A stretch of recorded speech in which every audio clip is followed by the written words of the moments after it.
Hi guys, welcome to my channel literature verse. So आज हमारी ये फोर्थ क्लास है हिस्ट्री ऑफ इंग्लिश लिटरेचर के ऊपर। और इस वीडियो में हम डिस्कस करेंगे एज ऑफ रिवाइवल, जिसको हम लोग टुडोर एज भी कहते हैं। ओके, सो ये हम डिस्कस कर रहे हैं इस वीडियो में एज ऑफ रिवाइवल को। इससे पहले हमने डिस्कस किया था, अपनी 3 वीडियोस थी मेरी क्लासेस, उसमें हमने पहले आपका एंग्लो सेक्शन एज को, फिर एंग्लो नॉर्मन एज को और एज ऑफ चौसर को डिस्कस कर चुके हैं हम। ओके, और उन सब में हमने देखा था कि कैसे क्या क्या हिस्टोरिकल चेंजेस हुए थे और कैसे हम जो है वो एज ऑफ रिवाइवल की तरफ आते हैं। तो अगर आप इस वीडियो को देख रहे हैं तो इससे पहले एज ऑफ चौसर वाली जो मेरी वीडियो है क्लास 3 उसको देख कर आइए, तो आप रिलेट कर पाएंगे कि कैसे हमारा हिस्ट्री ऑफ इंग्लिश लिटरेचर अभी रिवॉल्व कर रहा है और हम एज ऑफ रिवाइवल पे आए हैं। ओके, सो तो इससे पहले हम देखेंगे कि हम क्या क्या चीजें इस वीडियो में डिस्कस करने वाले हैं, बिकॉज ये बहुत इंपॉर्टेंट है कि अगर आप पढ़ रहे हैं किसी भी वीडियो से तो आपको पता होना चाहिए स्टार्टिंग में ही कि आपको इस पूरी वीडियो में मिलेगा क्या, सो दैट आपका टाइम भी वेस्ट ना हो। ओके, तो हम इस वीडियो में एज ऑफ रिवाइवल पढ़ रहे हैं, तो सबसे पहले इसके हिस्टोरिकल बैकग्राउंड को देखेंगे। ठीक है, इसके अलावा how the age of revival started, हम ये देखेंगे कैसे स्टार्ट हुआ, मेजर वर्क क्या थे इस एरा के, इसके अलावा लैंग्वेज किस तरीके से रिवॉल्व हुई है। ठीक है, इसके अलावा आपका लिटरेचर है, स्टाइल है, थीम क्या है, हाउ द एज एंडेड, कैसे ये एंड हुआ और कैसे आपका जो है नेक्स्ट एज जो है वो स्टार्ट होगी, जो कि एलिजाबेथन एज है। उसके बाद हम डिस्कस करेंगे इसके कुछ इंपॉर्टेंट पॉइंटर्स को जो कई बार यूजीसी नेट में पूछे गए हैं, वन लाइनर। मेरा इस वीडियो में एक ही मोटिव रहता है किसी भी वीडियो को बनाने का, कि अगर मैं पढ़ा रही हूँ तो आपको लास्ट में यूजीसी नेट से रिलेटेड कुछ क्वेश्चंस करा दूं, सो दैट आपका पूरा एक रिवीजन हो जाए, सो दैट आपको कुछ एक चीज़ पता चले कि हाँ आज ये चीज़ मैं सीख के गया हूँ इस वीडियो से। सो चलिए स्टार्ट करते हैं आज की वीडियो को। ओके, तो एज ऑफ रिवाइवल हम पढ़ रहे हैं, जिसको हम लोग टुडोर एज भी कहते हैं और आपका लेट मिडिल इंग्लिश एज भी कहते हैं। तो उसका इंट्रोडक्शन देंगे। इससे पहले मैं थोड़ा सा रिकैप दूंगी आपको कि एज ऑफ चौसर हमने पढ़ा था, तो वहाँ पे हमने देखा था कि कैसे जो है वो एज ऑफ चौसर में आपका मिडिल इंग्लिश जो है वो बहुत ज़्यादा फेमस हुई, कैसे जो है वो फ्रेंच और लैटिन जो है वो वीक हो गया, कैसे चौसर ने जो है अलग अलग नरेटिव फॉर्म्स का यूज़ किया, फ्रेम नरेटिव का यूज़ किया अपनी पोइट्री के अंदर। ओके, और कैसे प्रोज, ट्रेवल राइटिंग, ये सारी चीज़ें हमारी जो है वो लिटरेचर का पार्ट बनी, क्योंकि इससे पहले हमारे लिटरेचर में सिर्फ जो है वो रिलीजन या तो फिर आपके जो है वो कोटली रोमांस वगैरह पे ही बात होती थी। बट फिर हमने देखा कि कैसे मिडिल इंग्लिश जो है वो फेमस बन गई और आपका जो है मिडिल इंग्लिश को चूज किया आपके चौसर ने और उसमें लिखना स्टार्ट किया, और ये एक ब्रिज बनेगा हमारे एज ऑफ एलिजाबेथन एज का और आपके रेनेसा एज का। ठीक है, तो अब हम डिस्कस करेंगे आपके एज ऑफ रिवाइवल को, जो चौसर के बाद का एज है। ओके, तो इसका टाइम पीरियड है 1485 से 1558 तक। 1485 यानी 1400 आपका 1485 में आपका ये जो है वो स्टार्ट होता है और इसके बाद 1558 तक ये चलता है। 1558 में एलिजाबेथ आएंगी और वहाँ से एलिजाबेथन एज स्टार्ट हो जाएगा। ओके, तो ये आपको याद रखना है कि एज ऑफ रिवाइवल अलग है, टुडोर एज वो थोड़ा सा एक बीच का टाइम पीरियड है, इसके बाद एलिजाबेथ एज स्टार्ट होगा। ओके, तो ये हम आपका बात कर रहे हैं चौसर के बाद और एलिजाबेथ एज के शुरू होने से पहले का जो पीरियड है उसको एज ऑफ रिवाइवल पीरियड कहते हैं। ओके, अब एज ऑफ रिवाइवल का मतलब क्या होता है? रिवाइवल का मतलब ही होता है किसी भी चीज़ को रीस्टार्ट करना। ओके, तो जब चौसर की डेथ हुई 1400 में, तो उसके बाद जो है लिटरेचर उस टाइम पे मिडिल इंग्लिश और लिटरेचर बहुत ज़्यादा एक तरीके से पीक पे था चौसर के टाइम पे। पर जब चौसर की डेथ होती है ना, तो उसके बाद का जो पूरा ये टाइम पीरियड है, तो ये कहीं ना कहीं बहुत ज़्यादा लिटरेचर के पर्सपेक्टिव से अच्छा नहीं है। पर जब ये आपका फिर से रिवाइव होता है और टुडोर एज आता है, तो वहाँ पर हम देखते हैं कि थोड़ा सा लिटरेचर पे जो है फिर से एक फोकस स्टार्ट हुआ है, फिर से लिटरेचर पे हम देखेंगे कि बहुत ज़्यादा एक रिवाइव आया है। समझ गए? मुझे आपको एक मैं यही बताना चाहती हूँ कि जब चौसर की डेथ हुई, तो चौसर के डेथ से पहले तक का सब कुछ बहुत सही चल रहा था। इसके अलावा चौसर के टाइम पे तो मिडिल इंग्लिश में लिखना स्टार्ट किया चौसर ने, तो बहुत ज़्यादा फेमस हो गया। पर फिर बीच का जो टाइम पीरियड था ना 1400 से लेके 85 तक का, उसमें इतना कुछ लिटरेचर में नहीं हुआ। पर फिर 1485 से जो है आपका फिर से लिटरेचर में एक तरीके से एक स्पार्क देखने को मिलता है और चीज़ें फिर से लिटरेचर की तरफ आपको देखने को मिलेंगी कि बहुत ज़्यादा लिटरेचर में काम हो रहा होगा। ठीक है, तो इसको ही एज ऑफ रिवाइवल कहते हैं, यानी एक रीस्टार्ट होना लिटरेचर में। ठीक है, और ये आपका एज ऑफ रिवाइवल कहा जाता है। हिस्टोरिकल बैकग्राउंड अगर हम देखें तो हिस्टोरिकल बैकग्राउंड क्या है, सबसे पहले हम बात करें तो end of the war of roses. तो इससे पहले वॉर ऑफ रोजेस चल रहा था, तो जब वॉर चल रही है तो लिटरेचर पे कैसे ही फोकस होगा। ठीक है, तो आप देखेंगे कि इससे पहले लिटरेचर इसलिए भी इतना ज़्यादा हल्का पड़ गया था क्योंकि वॉर ऑफ रोजेस चल रहा था और इसकी वजह से बहुत ज़्यादा जो है वो इंग्लैंड में डिस्ट्रक्शन हो चुका था। तो लिटरेचर पे जब इतनी सारी चीज़ें चल रही हैं, इतना ज़्यादा अजीब सा माहौल है वॉर का, तो लिटरेचर तो वैसे भी इस टाइम पे डिक्लाइन होना ही था। ठीक है, तो जब एज आपका एंड होता है ना वॉर ऑफ रोजेस 1485 में, तो वहाँ से फिर से लिटरेचर पे काम होना स्टार्ट होता है। ठीक है, राइज ऑफ टुडोर डायनेस्टी। अब वॉर ऑफ रोजेस खत्म होगा और राइज होगा आपका टुडोर डायनेस्टी का, और हेनरी सेकेंड जो है आपके उनकी डेथ हो जाएगी और हेनरी 7th की डेथ हो जाएगी, और यहाँ पर इंग्लिश रिफॉर्मेशन आएगा, हेनरी 8th आएंगे अब। ओके, तो अब हमको इतना देखना है कि आपका वॉर चल रहा था, ठीक है। 1400 से लेके 1485 तक वॉर चला, जिसको हमने बोला वॉर ऑफ रोजेस। तो वॉर ऑफ रोजेस के टाइम पे इतना कुछ भी नहीं हुआ लिटरेचर के अंदर, पर जैसे ही 1485 में आपका ये वॉर एंड होता है, वॉर ऑफ रोजेस, तो यहाँ पर हमारे आते हैं रिफॉर्मेशन और किंग बन के आते हैं हेनरी द 8th, और उनके आने के बाद से एज ऑफ रिवाइवल स्टार्ट होता है लिटरेचर में भी और इंग्लैंड में भी, ठीक है। तो इसीलिए हम इसको एज ऑफ रिवाइवल कहते हैं, यानी कि स्टार्ट, लिटरेचर में एक स्टार्ट आना। ओके, तो ये टाइम को हम लोग टूडोर डायनेस्टी भी कहते हैं, एज ऑफ रिवाइवल। और इस टाइम पे जो डायनेस्टी चल रही थी हेनरी 8th के टाइम पे, उसका नाम था Tudor dynasty. Okay, rise of nationalism and centralised monarchy, ठीक है। तो इसी टाइम पे आपका नेशनलिज्म और सेंट्रलाइज जो है वो मोनार्की भी कहीं ना कहीं बहुत ज्यादा राइज करती है हेनरी 8th के टाइम पे। Why it is called the age of revival? अभी हमने देखा ना why it is called the age of revival, अब हम अच्छे से डिस्कस करेंगे। Classic revival of classical Greek and Roman learning. Okay, तो इसके बाद क्या हुआ कि इससे पहले तक इंग्लिश बहुत ज़्यादा फेमस था, पर अब यहाँ पे एक रिवाइवल आता है जहाँ पे ग्रीक और रोमन लर्निंग को भी बहुत ज़्यादा प्रेफरेंस दी जाती है। इसके अलावा हम देखते हैं कि revival of humanism, art, education and scientific inquiry. अब देखो, इससे पहले क्या हो रहा था कि सबसे पहले अगर हम जाएंगे बहुत स्टार्टिंग में जाके हम देखें एंग्लो सेक्शन एज को या एंग्लो नॉर्मन एज को, तो वहाँ पे किंग और ब्रेवरी के बारे में बात हो रहा था। फिर थोड़ा सा सेंट ऑगस्टिन के आने के बाद रिलीजन पे लिटरेचर होना, मतलब लिखना स्टार्ट किया गया। पर फिर इसके बाद क्या हुआ कि हम जब एज ऑफ चौसर देखते हैं तो वहाँ पे इंग्लिश आया। तो यहाँ पर इंग्लिश जब आया था तो एज ऑफ चौसर के टाइम पे बहुत ज़्यादा काम हुआ लिटरेचर में, जहाँ पे उन्होंने एवरीडे लाइफ को, सोशलिज्म को, पॉलिटिकल व्यूज़ को, चर्च को, इन सबको वर्क में अपने जो है वो क्या मेंशन किया था और उस पर लिखा था वर्क। अब यहाँ पर यह है कि रिवाइव हुआ फिर से वो सारी चीज़ें, और फिर से लोगों ने ह्यूमनिज्म पे बात करना स्टार्ट किया, आर्ट, एजुकेशन और साइंटिफिक इंक्वायरी यानी साइंस पे फोकस करना स्टार्ट किया, ह्यूमनिज्म पे फोकस करना स्टार्ट किया। इंडिविजुअल जो उनके थॉट्स थे उनको लिखना स्टार्ट करेंगे अब वो लोग लिटरेचर में, और एजुकेशन और आर्ट पे भी बात होगी, ठीक है। तो अभी आपने देखा ना, इससे पहले ये सारी चीज़ें नहीं थी लिटरेचर के अंदर, ये सारी चीज़ें स्टार्ट होंगी अभी से, यहाँ से, इस एज से, ठीक है। तो इसलिए इसको माना जाता है कि ये एज ऑफ रिवाइवल है, जहाँ लिटरेचर हर एस्पेक्ट पे जो है वो आपका रिवाइव करेगा, ठीक है। Increase interest in the dignity and potential of the human beings, ठीक है। अब सभी लोग जो है मतलब उनका इंक्रीज, उनका जो है वो इंटरेस्ट डेवलप्ड होगा, उनकी डिग्निटी, पोटेंशियल, हर तरीके से एक ह्यूमन बींग को जो है जैसा होता है वो लिटरेचर में आपको देखने को मिलेगा, ठीक है। तो एक तरीके से यही इस पूरे एज का और उस पूरे पॉइंट का मतलब है। ओके, लिटरेरी फीचर्स क्या थे, ठीक है। तो अब हम देखेंगे कि इस टाइम पे जो लिटरेचर लिखा जा रहा था उसमें लिटरेरी फीचर्स क्या थे। इन्फ्लुएंस ऑफ रेनेसा आइडियाज, ठीक है। रेनेसा के आइडियाज का इन्फ्लुएंस था, ठीक है। रेनेसा जो उस टाइम का एरा था, ठीक है, उसका जो है इन्फ्लुएंस देखने को मिल रहा था, रीबर्थ, ठीक है। ह्यूमनिज्म एंड इंडिविजुअलिज्म, ठीक है। तो ह्यूमनिज्म पे बात हो रही थी, इंडिविजुअलिज्म पे बात हो रही थी। क्लासिकल थीम एंड माइथोलॉजीज को जो है वो लिटरेचर के अंदर देखा गया कि उस पर लोगों ने लिखा, क्लासिकल थीम्स यूज़ किए और माइथोलॉजीज यूज़ किए। कोटली लव, ठीक है, उस पर लोगों ने फिर से लिखा, ठीक है। Experimentation with the poetic form, बहुत सारे एक्सपेरिमेंट हुए इस एज में, बहुत सारे आपके अलग अलग लिटरेरी इनोवेशंस होंगे, ठीक है। सोनेट वगैरह भी आएगा, तो इंग्लैंड में भी बहुत सारे पोएटिक फॉर्म्स आएंगे, ठीक है। तो ये सारी चीज़ें हो रही थी, एक्सपेरिमेंट हो रहा था, पोएटिक फॉर्म के साथ एक्सपेरिमेंट किया जा रहा था। नैरेटिव फ्रेम में लिखने के अलावा भी कई सारे जो है वो पोएटिक फॉर्म्स यहाँ पर क्या होगा, आपका इनोवेट होगा। Now translation of classical work, और ट्रांसलेट किए जाएंगे कई सारे क्लासिकल वर्क इंग्लिश में। ओके, अब हम बात करेंगे इंपॉर्टेंस की, ठीक है, कि अब भाई एज ऑफ रिवाइवल है, उसका इंपॉर्टेंस क्या है। तो bridge between the medieval and Renaissance world. Okay, तो अब आपने देखा था कि ये एक ब्रिज बनेगा, ये आपका एज ऑफ रिवाइवल एक ब्रिज बनेगा, क्योंकि मेडिवल एरा जो कि चौसर का एरा था, उस टाइम पे चौसर लिख रहे थे और फिर उसके बाद रोजेस ऑफ वॉर हुआ और एक डार्क पीरियड आया था। तो कहीं ना कहीं लिटरेचर और जो आपका चौसर के जो आइडियाज़ थे, जो उनके वर्क थे, जो उस टाइम के फेमस होने के बाद और ज़्यादा इवॉल्व होने चाहिए थे, लिटरेचर और ज़्यादा फेमस हो जाना चाहिए था उसके बाद, पर वो क्या हुआ कि वो कहीं ना कहीं ठंडा पड़ गया था। और उसके अलावा फिर रेनेसा का टाइम आने वाला था। तो ये जो एज ऑफ रिवाइवल है, ये कहीं ना कहीं वो मेडिवल एरा को आपके रेनेसा से जोड़ता है, ठीक है, जिसकी वजह से आपका जो मेडिवल एरा में जो चौसर के आइडियाज़ हैं, पोइट्री हैं, वो रेनेसा एरा में जाएंगे, वहाँ लोग पढ़ेंगे और उसके बाद उसका इन्फ्लुएंस आपके शेक्सपियर पे, एडमंड स्पेंसर पे और अदर जो है पोइट्स पे देखने को मिलेगा रेनेसा में, ठीक है। तो आई होप कि मैंने समझा दिया हो कि मेडिवल और रेनेसा के बीच में कैसे ये एज ऑफ रिवाइवल एक ब्रिज की तरह काम करता है। Introduce the sonnet and blank verses into the English literature, ठीक है। तो इससे पहले इतने सारे फॉर्म्स नहीं थे, पर सोनेट और ब्लैंक वर्सेस का जो है वो इंग्लिश लिटरेचर में एंट्री होती है, इंट्रोड्यूस किया जाता है। अभी हम देखेंगे कि किसने किसने क्या क्या चीज़ें इंट्रोड्यूस किया। Okay, prepare the way of the Elizabethan golden age, Shakespeare, Spenser, Marlowe, ठीक है। तो ये कहीं ना कहीं प्रिपेयर करता है एक गोल्डन एज को जो अभी आने वाला है, जो कि है हमारा एलिजाबेथन एज, ठीक है। तो कहीं ना कहीं जो गोल्डन एज एक स्टार्ट होने वाला है ना, उसका एक बेस बन रहा है हमारा age of revival.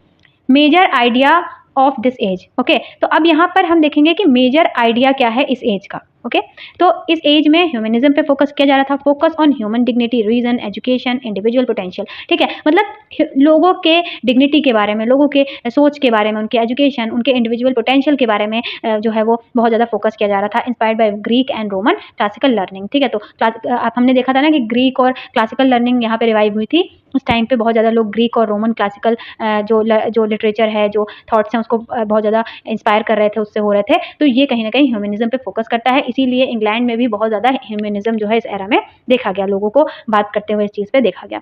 Revival of classical learning, classical learning का फिर से जो है वो एक तरीके से जन्म हुआ। आपका क्या हुआ कि क्लासिकल जो लर्निंग है, इंटरेस्ट लोगों ने फिर से दिखाया लैटिन, ग्रीक लिटरेचर में, फिलोसफी में, हिस्ट्री में एंड आपका रियोटिकल्स में। ठीक है, तो आपका रियोटिक्स में, सॉरी, राइटर्स इमिटिएट क्लासिकल मॉडल्स। ठीक है, राइटर्स ने इमिटिएट करना स्टार्ट किया, यानी कि नकल करना स्टार्ट किया क्लासिकल मॉडल्स का। तो नकल करने का मतलब यहाँ पे ये नहीं है, यहाँ पे ये है कि कहीं ना कहीं जो एक लिटरेचर है वो अब फिर से जो है वो सारे जो अदर क्लासिकल लर्निंग है उसको फिर से रिवाइव कर रहा है, उसको फिर से पढ़ने की कोशिश कर रहा है, फिर से लिटरेचर में उस चीज़ को जो है वो अपनी लैंग्वेज में, इंग्लिश में उसको रिवाइव करके लिख रहा है, सो दैट आगे जो है वो चीज़, वो आइडियाज़ और फ्लरिश्ड हों। Renaissance spirit. Okay, renaissance spirit encourage the curiosity, आपका criticism, scientific inquiry and artistic excellence. तो यहाँ पर क्या है, ये सारी चीज़ें एक जो है स्पिरिट थी इस एज की, जहाँ पर लोगों के अंदर एक जिज्ञासा थी, क्रिएटिविटी थी, साइंटिफिक इंक्वायरी कर रहे थे, और आपका जो है आर्टिस्टिक एक्सीलेंस जो है वो कहीं ना कहीं देखने को मिल रहा था आपके इस एज के जो है राइटर्स में, इस एज के फिलोसफर्स में और लोगों में। ठीक है, तो ये रेनेसा का स्पिरिट ही है। ओके, जहाँ पे रीबर्थ हो रहा है हर चीज़ का, क्रिएटिविटी का, साइंटिफिक इंक्वायरी का, आर्टिस्टिक एक्सीलेंस का।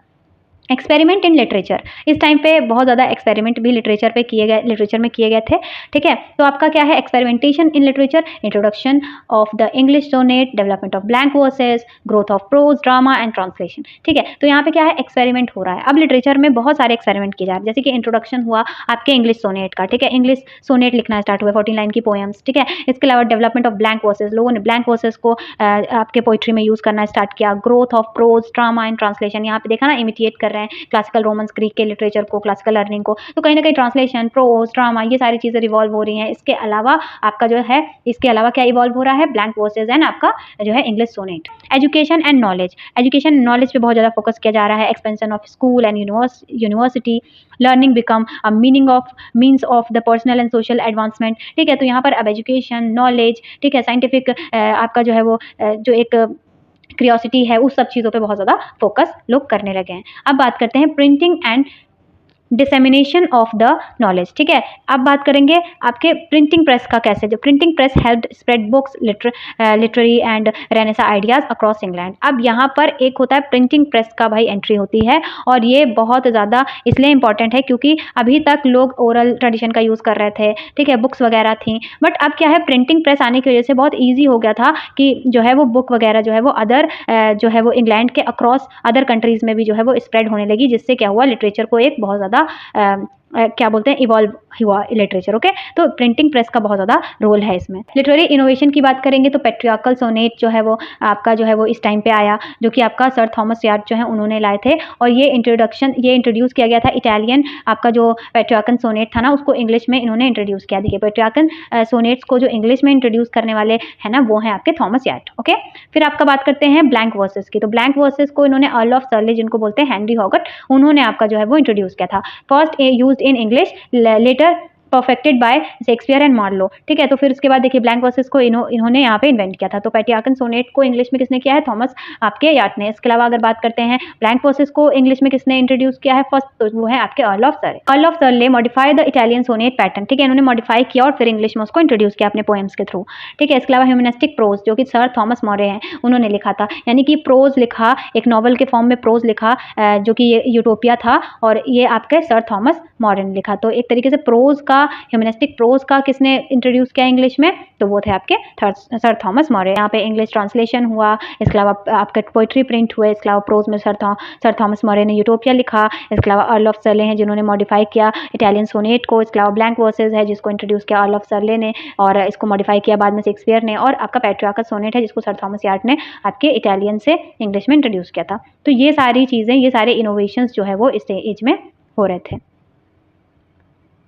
अब हम बात करेंगे लैंग्वेज की। Language translation of the middle English to the early modern English. ठीक है, अभी मिडिल इंग्लिश से एक तरीके से ट्रांजिशन हुआ लैंग्वेज का मॉडर्न जो है इंग्लिश में। ठीक है, वोकैबुलरी जो है वो ज़्यादा एनरिच्ड हो गई by the Latin, Greek and French and Italian. तो इन सब चीज़ों का यूज़ करके ट्रांसलेट किया गया इसको इंग्लिश में। तो कहीं ना कहीं पूरी तरीके से वोकैबुलरी जो थी मॉडर्न इंग्लिश की वो एनरिच्ड थी आपका Greek, French, Italian and Latin language से। ओके, तो ये एक ट्रांजिशन था जहाँ मिडिल इंग्लिश अब अर्ली मॉडर्न इंग्लिश बन गई थी। ठीक है, तो इंग्लिश में आपका लैंग्वेज में ये चेंज आया कि पहले जो मिडिल इंग्लिश थी उसको और ज़्यादा एनरिच्ड बनाया गया उसकी वोकैबुलरी को, और अब वो अर्ली मॉडर्न इंग्लिश बन गई। Literature of Tudor age. ठीक है, टुडोर एज का जो है वो लिटरेचर अब हम देखेंगे कि क्या क्या मेजर राइटर्स थे और क्या क्या उन्होंने लिखा है। तो अगर हम बात करें पोइट्री में, तो पोइट्री में मेजर पोइट्स जो थे वो थे sir Thomas Wyatt, Henry Howard, earl of Surrey जिनको बोलते हैं, इसके अलावा जॉन स्कल्टन। इसके अलावा कंट्रीब्यूशन क्या था, introduce the Petrarchan sonnet of into the English, Surrey developed the blank verses later perfected by Elizabethan drama. ठीक है, अगर हम प्रोज की बात करें तो प्रोज में जो मेजर थे वो थे सर थॉमस मोरे जिन्होंने यूटोपिया लिखा था। इसके अलावा रॉजर थे जिन्होंने आपके द स्कूल मास्टर लिखा था। इसके फीचर्स क्या थे, तो वो था ह्यूमनिस्टिक एजुकेशन के ऊपर था ये। इसके अलावा पॉलिटिकल एंड फिलोसफिकल राइटिंग थी, रिलीजियस प्रोज था। ठीक है, तो यहाँ पर इन्होंने यूटोपिया की बात करी है, यानी पॉलिटिकल और फिलोसफिकल एक कंट्री कैसी होनी चाहिए। इसके अलावा द स्कूल मास्टर में आपका ह्यूमनिस्टिक एजुकेशन के बारे में बात करा गया है, और रिलीजियस प्रोज ये लोग लिख रहे थे। अब हम बात करेंगे कि इस टाइम पे जो ड्रामाज लिखे जा रहे थे, प्ले, वो कैसे थे। तो transition from morality play to interludes to the Renaissance drama. ठीक है, तो अभी तक मोरालिटी प्लेज लिखे जा रहे थे, अब जो है इंटरल्यूड्स और रेनेसा ड्रामा पे कहीं ना कहीं ट्रांजिशन हो चुका है। ओके, अब हम कुछ इंपॉर्टेंट इवेंट्स की बात करेंगे जो इस टाइम पे हुआ है। ठीक है, तो सबसे पहले 1485 आता है। 1400 में आपके चौसर की डेथ होती है और 1485 में आपका टुडोर डायनेस्टी आती है। तो ये क्या बात याद रखिएगा। 1476 में आपका प्रिंटिंग प्रेस इस्टेब्लिश होता है इन इंग्लैंड बाय विलियम कैस्टन। ठीक है, तो आपका ये याद रखना है कि 1476 वो मतलब ईयर है जिसमें आपका प्रिंटिंग प्रेस इंग्लैंड में इस्टेब्लिश होता है। ये ईयर पूछा जाता है, इसलिए मैंने यहाँ पे मेंशन किया है। 1535 में एक्ट ऑफ सुप्रीमेसी आती है। इसके अलावा इंग्लिश रिफॉर्मेशन होता है, रेनेसा आइडिया जो है स्प्रेड होता है अक्रॉस इंग्लैंड। ओके, तो ये याद रखिएगा कि टुडोर डायनेस्टी या एज ऑफ रिवाइवल कब स्टार्ट हुआ। इसके अलावा ये कि प्रिंटिंग प्रेस कब आई। एंड ऑफ द एज, कैसे एंड हुआ ये एज, तो एंड इन 1558। ठीक है, 1558 में ये जो एज है वो एंड हुई, जिसमें आपकी with the death of Mary first जो थी उनकी डेथ के बाद जो है ये एज एंड हो गया। और यहाँ 1558 के बाद अब आपकी एलिजाबेथ यहाँ की इंग्लैंड की क्वीन बनेंगी और एलिजाबेथन एरा स्टार्ट होगा, फॉलोड बाय आपका एलिजाबेथन एरा 1558 टू 1603। ओके, तो ये आपको याद रखना है कि आपका टुडोर डायनेस्टी कब एंड हुई, जब मैरी फर्स्ट का डेथ हुआ है। ठीक है, और 1558 में, और एलिजाबेथन आई हैं आपके थ्रोन पे, तो आपका जो है ये एज जो है वो एंड हो गया और एलिजाबेथन एज स्टार्ट हो गया।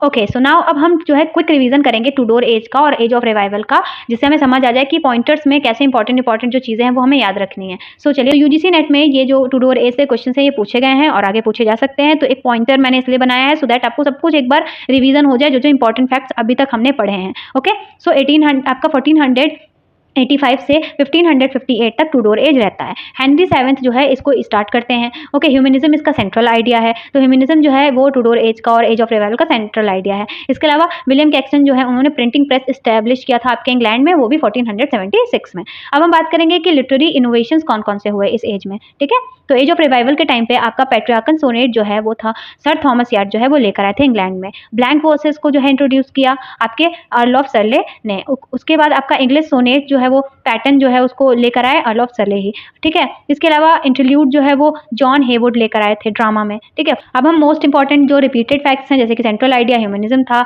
आपका, जो है वो डेवलपमेंट जो है वो इंग्लिश रेनेसा का एक डेवलप आपका मूवमेंट था ये। ठीक है, इसके अलावा लैंग्वेज क्या थी, तो अर्ली मॉडर्न लैंग्वेज थी जहाँ पर आपको एनरिच्ड मिलेगी वोकैबुलरी, सारे ही फ्रेंच, ग्रीक, रोमन, हर तरीके की लैंग्वेज को ट्रांसलेट करने के बाद मिडिल इंग्लिश से हम लोग अर्ली मॉडर्न इंग्लिश वाले लैंग्वेज में आ गए थे। इसके अलावा प्रिंटिंग प्रेस आई थी, ठीक है, जो कि 1476 में आई थी। ट्रांजिशन हुआ था मेडिवल से रेनेसा का, ट्रांजिशन भी इसी एज में हुआ था। क्लासिकल इन्फ्लुएंस था ग्रीक और रोमन लिटरेचर का। ठीक है, क्लासिकल लर्निंग जो है वो रिवाइव हुई थी ना, तो ग्रीक और रोमन लिटरेचर का बहुत ज़्यादा इन्फ्लुएंस था इस टाइम पे। मेजर थीम जैसे कि humanism, individualism, nationalism and courtly love बहुत ज़्यादा इस टाइम पे टुडोर एज और एज ऑफ रिवाइवल के टाइम पे फेमस था। ओके, सो ये हैं कुछ पॉइंटर्स जो मैंने डिस्कस किए, कुछ वर्क जो मैंने आपको बताए, और इसके अलावा पूरा जो एक टुडोर एज और एज ऑफ रिवाइवल का जो भी समरी इंपॉर्टेंट जो भी पॉइंट्स हैं वो मैंने सारे डिस्कस किए हैं।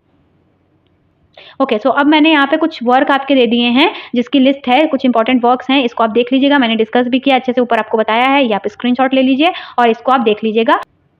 सो आज की ये क्लास एलिज़ाबेथन एज पर है और आपको याद रखना है कि एलिज़ाबेथन एज बहुत इम्पोर्टेंट है हमारे यूजीसी नेट के एग्ज़ाम के लिए, क्योंकि इसमें से ही बहुत ज़्यादा मेजर क्वेश्चंस जो है पूछे जाते हैं हमारे एग्ज़ाम में, ठीक है? तो स्टार्ट करते हैं इंट्रोडक्शन से। आपको याद रखना है, अभी हम इंट्रोडक्शन दे रहे हैं एलिज़ाबेथन एज का। उससे पहले मैं थोड़ा-सा रिकैप कराती हूँ, क्योंकि इससे पहले मैंने टूडोर एज की क्लास कराई थी, तो उसमें मैंने बताया था आपको कि कैसे जो है ह्यूमनिज़्म जो है, इंडिविजुअलिज़्म, ये सब चीज़ें कितना फ्लरिश हो रहा था। रोमन, ग्रीक लर्निंग जो है क्लासिकल, वो बहुत ज़्यादा कराई जा रही थी, ठीक है? चौसर के बाद जो रिवाइवल एज है, जिसको हम लोग जो है वो टूडोर एज भी कहते हैं, क्योंकि उस टाइम पे जो है वो आपका हेनरी 8th जो है वो थ्रोन पे थे और उस एरा को जो हम लोग टूडोर एरा बोलते हैं। तो इसलिए उस एज को टूडोर एज भी कहा जाता है और रिवाइवल एज भी कहा जाता है, जहाँ पर लिटरेचर जो है वो रिवाइव कर रहा था। क्योंकि इससे पहले आपका जो है वो रोजेस ऑफ वॉर हुआ, तो उससे पहले चौसर के बाद जो है लिटरेचर बहुत ज़्यादा डिक्लाइन हो गया था। तो जब रिवाइवल एज आया तो लिटरेचर को फिर से एक जो है वो स्पार्क मिली और लिटरेचर जो है टूडोर एज में थोड़ा-सा फ्लरिश होना स्टार्ट हुआ। तो हमने देखा था कि कैसे ह्यूमनिज़्म का, इंडिविजुअलिज़्म का, इसके अलावा कई सारे मेजर आइडियाज़ जो है हमारे लिटरेचर में फॉलो किए गए और उस टाइम पे लिटरेचर क्या हुआ, बहुत ज़्यादा जो है वो फिर से रिवाइव होना स्टार्ट हुआ, इसलिए उसको रिवाइवल एज बोलते थे। इसके अलावा हमने देखा था कि एंड कैसे हुआ था, तो एंड हुआ था मैरी फर्स्ट जो थी उनकी डेथ हो गई थी और क्वीन एलिज़ाबेथ जो है वो थ्रोन पे आ गई थी 1558 में और ऐसे हमारा एलिज़ाबेथन एज जो है वो स्टार्ट हुआ था। तो ये तो हुआ कि पिछली बार हमने क्या पढ़ा था और ये कैसे एलिज़ाबेथन एज तक हम लोग आए हैं। पिछली सारी वीडियोज़ प्लीज़ देखिए, तभी आप कनेक्ट कर पाएँगे सारे डॉट्स को और तभी आपको एलिज़ाबेथन एज अभी समझ आएगा ये क्लास, ठीक है? तो चलिए अब हम स्टार्ट करते हैं। तो इसका टाइमलाइन क्या है? 1558 टू 1603 जो है इसका टाइमलाइन है। इस टाइम पे जो हमारी मोनार्क थी वो थी queen Elizabeth first. Queen Elizabeth first के नाम से इसलिए जाना जाता है इस एज को, क्योंकि क्वीन एलिज़ाबेथ ने बहुत ज़्यादा लिटरेचर को जो है वो सपोर्ट किया था और बहुत ज़्यादा लिटरेचर को जो है वो उस टाइम पे फ्लरिश करने में हेल्प किया था। क्योंकि जो है ये जो जितने भी ड्रामेटिस्ट थे उस टाइम के, जितने भी राइटर्स थे, उनको जो है वो ये एक तरीके से सपोर्ट करती थी, पैट्रोनेज थी एक तरीके से, और ये सारे ही लिटरेचर के वर्क को और सारी चीज़ों को बहुत ज़्यादा जो है वो सपोर्ट करती थी। तो ये आपको याद रखना है कि क्वीन एलिज़ाबेथ के नाम से इसलिए जाना जाता है क्योंकि लिटरेचर इस टाइम पे जो है बहुत ज़्यादा फ्लरिश हुआ, अपने पीक पे था लिटरेचर इस टाइम पे। इसीलिए इस एज को हम लोग क्वीन एलिज़ाबेथ के एज के नाम से भी जानते हैं, सॉरी, ओके? तो इसीलिए हम लोग इसको एलिज़ाबेथन एज कहते हैं। इसके अलावा इसको गोल्डन एज भी कहा जाता है और शेक्सपियर का एज भी कहा जाता है। इससे पहले हमने देखा था कि चौसर के जो एज था उसको भी हम लोग एज ऑफ चौसर कहते थे। क्यों? क्योंकि उस टाइम पे मेजर जो है वो चौसर थे। तो ऐसे ही इस टाइम पे एलिज़ाबेथन टाइम पे हमारे जो शेक्सपियर थे वो अपने पीक पे थे और उन्होंने बहुत अच्छे-अच्छे ड्रामाज़ लिखे थे।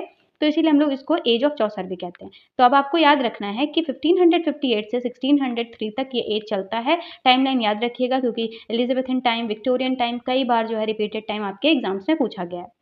उसके बाद हम बात करेंगे कि इसको गोल्डन एज बोला जाता है, क्योंकि भाई इंग्लिश लिटरेचर इस टाइम पे बहुत ज़्यादा फ्लरिश हुआ, तो इसलिए इसको गोल्डन एज बोलते हैं और शेक्सपियर इसके मेजर राइटर थे, इसलिए हम लोग इसको एज ऑफ शेक्सपियर भी कहते हैं। इसके अलावा पोएट्री की भी फाउंडेशन रखी गई, यानी पोएट्री भी इस टाइम पे ऐसा नहीं है कि सिर्फ ड्रामा ही पीक पे था, पोएट्री भी बहुत ज़्यादा जो है वो फ्लरिश कर रही थी। इस टाइम पे सोनेट जो है वो बहुत ज़्यादा यूज़ कर रहे थे लोग, क्योंकि और उसके अलावा जो है, जो आपका रिवाइवल एज में आपका सोनेट आया था, उसको इस टाइम पे बहुत यूज़ किया है। शेक्सपियरियन सोनेट आपने देखा होगा। इसके अलावा आपने जो है वो स्पेंसरियन सोनेट इस टाइम पे जो है वो एक तरीके से इमर्ज्ड हुआ। तो ये सारे सोनेट पे बहुत ज़्यादा वर्क हुआ, ब्लैंक वर्सेस का यूज़ करना स्टार्ट किया पोएट्री में। तो ऐसा नहीं है कि सिर्फ ड्रामा फ्लरिश हुआ, पोएट्री भी फ्लरिश हुई। इसके अलावा आपका इसी एज में जो है एसेज पे भी बहुत ज़्यादा वर्क हुए, जो कि फ्रांसिस बेकन ने किया। तो लिटरेचर इस टाइम पे पोएट्री, ड्रामा एंड आपका जो है वो एसे, तीनों तरीके के प्रोज़, तीनों तरीके के जॉनरास में बहुत ज़्यादा अच्छा परफ़ॉर्म कर रहा था। तो इसीलिए बोला जाता है कि ये इंग्लिश लिटरेचर का जो है वो गोल्डन एज है। चलिए, हमने टाइमलाइन डिस्कस कर लिया, हमने मोनार्क को डिस्कस कर लिया, हमने जो अदर नेम्स हैं क्यों रखे गए उसको डिस्कस कर लिया और पता किया कि कैसे जो है वो इंग्लिश लिटरेचर इस टाइम पे एज़ गोल्डन एज रेफ़र किया जाता है। अब हम डिस्कस करेंगे हिस्टोरिकल बैकग्राउंड को। आपका इस टाइम पे जो हिस्टोरिकल बैकग्राउंड है कि आपका जो इंग्लिश रेनेसां था ना वो पीक पे था। ग्रोथ जो है ह्यूमनिज़्म का बहुत ज़्यादा हो चुका था, क्योंकि हमने देखा था कि ये आइडियाज़ टुडोर एज में आए, पर इस एज में अपने ग्रोथ पे थे, अपने पीक पे थे ये सारे आइडियाज़, चाहे वो इंग्लिश रेनेसां का आइडिया हो, चाहे वो ह्यूमनिज़्म हो, ठीक है? पॉलिटिकल जो है स्टेबिलिटी आ गई थी इस टाइम पे, नेशनल प्रॉस्पेरिटी, क्योंकि क्वीन एलिज़ाबेथ को माना जाता है कि बहुत ही स्टेबल और बहुत ही ज़्यादा अच्छी क्वीन है। उनका जो भी एरा था वो उस एरा में जो है इंग्लैंड ने बहुत अच्छा जो है वो परफ़ॉर्म किया था और बहुत ज़्यादा जो है वो ग्रोथ हासिल की थी इंग्लैंड ने। तो इसीलिए माना जाता है कि पॉलिटिकल स्टेबिलिटी भी बहुत ज़्यादा थी और नेशनल प्रॉस्पेरिटी भी इस टाइम पे बहुत थी इंग्लैंड के अंदर, ओके? इसके अलावा जो इंग्लैंड है वो बहुत ज़्यादा पावरफुल ऐसे भी हो गया क्योंकि उसने जो है स्पेनिश अरमांडा जो एक वॉर था उसको जो है आपका जो है वो जीत लिया था और इनको डिफीट कर दिया था 1588 में। ओके, तो ये जो वॉर था इसको डिफीट करने के बाद इंग्लैंड बहुत ज़्यादा पावरफुल हो गया और उसके बाद उसने एक्सपेंशन स्टार्ट किया, एक्सप्लोरेशन स्टार्ट किया ओवर सी ट्रेड पे। ठीक है, तो मतलब एक तरीके से उसने क्या किया, एक्सपेंशन स्टार्ट कर दिया। इसके अलावा ओवरसीज जाके ट्रेड करना स्टार्ट कर दिया। तो आप देख रहे हैं ना कि कैसे एलिजाबेथ का टाइम पीक पे है। हिस्टोरिकल बैकग्राउंड क्या है कि इस टाइम पे इंग्लिश रेनेसां अपने पीक पे था, ह्यूमनिज्म पे बहुत ग्रोथ हो चुका था, पॉलिटिकल स्टेबिलिटी थी, नेशनल प्रोस्पेरिटी थी इस टाइम पे। इसके अलावा आपका स्पेनिश अरमांडा जो वो एक वॉर था उसको इंग्लैंड ने जीत लिया था जिसकी वजह से बहुत ज़्यादा स्ट्रेंथफुल हो गया था और बहुत ज़्यादा पावरफुल हो गया था। इसके बाद उसने एक्सपेंशन भी स्टार्ट कर दिया था, एक्सप्लोरेशन भी स्टार्ट कर दिया था और अदर कंट्रीज़ में अपना जो है कॉलोनाइज़ेशन और अपना जो है ट्रेड स्टार्ट कर दिया था। तो यही ये कह रहा था जिस टाइम पे इंग्लैंड जो है वो अपना ट्रेड सिस्टम जो है वो पूरे वर्ल्ड में जो है वो एक्सप्लोर कर रहा था। ठीक है? तो ये हिस्टोरिकल बैकग्राउंड है इस टाइम का। अब हम बात करेंगे कि why is Elizabethan age so important. हमने देखा कि हिस्टोरिकल बैकग्राउंड इतना सही था, इसके अलावा टाइमलाइन देखा, क्वीन के बारे में देखा। अब हम पता करेंगे कि भई ये इंग्लिश लिटरेचर के पर्सपेक्टिव से इतना इम्पोर्टेंट क्यों है Elizabethan age? Elizabethan age is regarded as the golden age of English literature because it marks the highest point of the English Renaissance and witnesses extraordinary achievement in literature. तो इस time पे जो है Elizabethan age के time पे highest एकदम peak पे था इंग्लिश रेनेसां और अपना एक्स्ट्रा ऑर्डिनरी अचीवमेंट उसने लिटरेचर में हासिल किया, या चाहे वो ड्रामा हो, चाहे वो प्रोज हो, चाहे वो पोइट्री हो। अब हम देखेंगे कि भाई क्यों माना जाता है, हम कह रहे हैं ना इंपॉर्टेंट है तो क्यों इंपॉर्टेंट है, इसके रीजंस आपको याद रखने हैं। वही है कि गोल्डन एज बोला जाता है इसको क्योंकि इस टाइम पे इंग्लिश लिटरेचर अपना सबसे अच्छा इंग्लिश लिटरेचर वर्क लिखे गए हैं इस टाइम पे। इसके अलावा लिटरेचर बहुत ज़्यादा एक्सेप्शनल आर्टिस्टिक एक्सीलेंस आ गया था उसके अंदर, लिटरेचर के अंदर, चाहे वो ड्रामा हो, प्रोज हो या आपका जो है पोइट्री हो। इसके अलावा हमने देखा सोनेट जो है, ब्लैंक वर्सेस जो है, इसके अलावा ट्रेजेडी, रिवेंज ट्रेजेडी, ये सभी चीज़ें देखो ना हर एक एस्पेक्ट पे, हर एक जॉनरा में आपका जो लिटरेचर है वो क्या हो रहा है, फ्लरिश हो रहा है। तो इसीलिए इसको गोल्डन एज बोला जाता है। पीक ऑफ इंग्लिश रेनेसां, इस टाइम पे ह्यूमनिज्म, इंडिविजुअलिज्म, ये सारे आइडियाज़ भी अपने पीक पे थे। इसके अलावा हमने देखा था ना पिछली क्लास में कि आपका ग्रीक और रोमन लर्निंग पे बहुत ज़्यादा फोकस किया जा रहा था, तो इस टाइम पे ग्रीक और लर्निंग पे सिर्फ फोकस नहीं किया जा रहा था, उस पे ड्रामास क्रिएट किए जा रहे थे। बहुत सारे रोमन हिस्ट्री पे ड्रामा लिखे हैं आपके शेक्सपियर ने, ग्रीक पे लिखा गया है। तो यानी कि यहाँ पर उस टाइम पे ट्रांसलेशन किए जा रहे थे, एक्सप्लोर किया जा रहा था, पर इस टाइम पे उससे इन्फ्लुएंस होके, रोमन और ग्रीक लर्निंग से इन्फ्लुएंस होके इंग्लिश लिटरेचर में भी बहुत सारे ड्रामास लिखे गए। तो आपने देखा क्लासिकल लर्निंग कैसे जो है वो आपकी रिवाइव हो गई, फिर से जो है वो जिंदा हो गई एक तरीके से। और emphasize on humanism, reason and individualism. तो ये सारी चीज़ें हमने पहले भी पढ़ा था कि ये सारे आइडियाज़ रिवाइवल एज में एक तरीके से धीरे-धीरे जो रिवॉल्व हो रहे थे, पर यहाँ पर अपने पीक में थे ये सारे आइडियाज़। ठीक है? तो ये माना जाता है कि जब क्वीन एलिज़ाबेथ आईं तो लिटरेचर में ये सारी चीज़ें बहुत ज़्यादा पीक पे थी, इसीलिए इसको जो है गोल्डन एज या फिर इतना ज़्यादा इम्पोर्टेंट माना जाता है। क्योंकि एलिज़ाबेथन एज के बाद से ही ड्रामा को एक शेप मिलेगा, पोएट्री को एक जो है वो एक पोएट्री को, सोनेट्स को, ब्लैंक वर्सेस को एक शेप मिलेगा। तो इस एज के बाद लिटरेचर बहुत ज़्यादा फ्लरिश हो जाएगा अदर आने वाले एजेस में।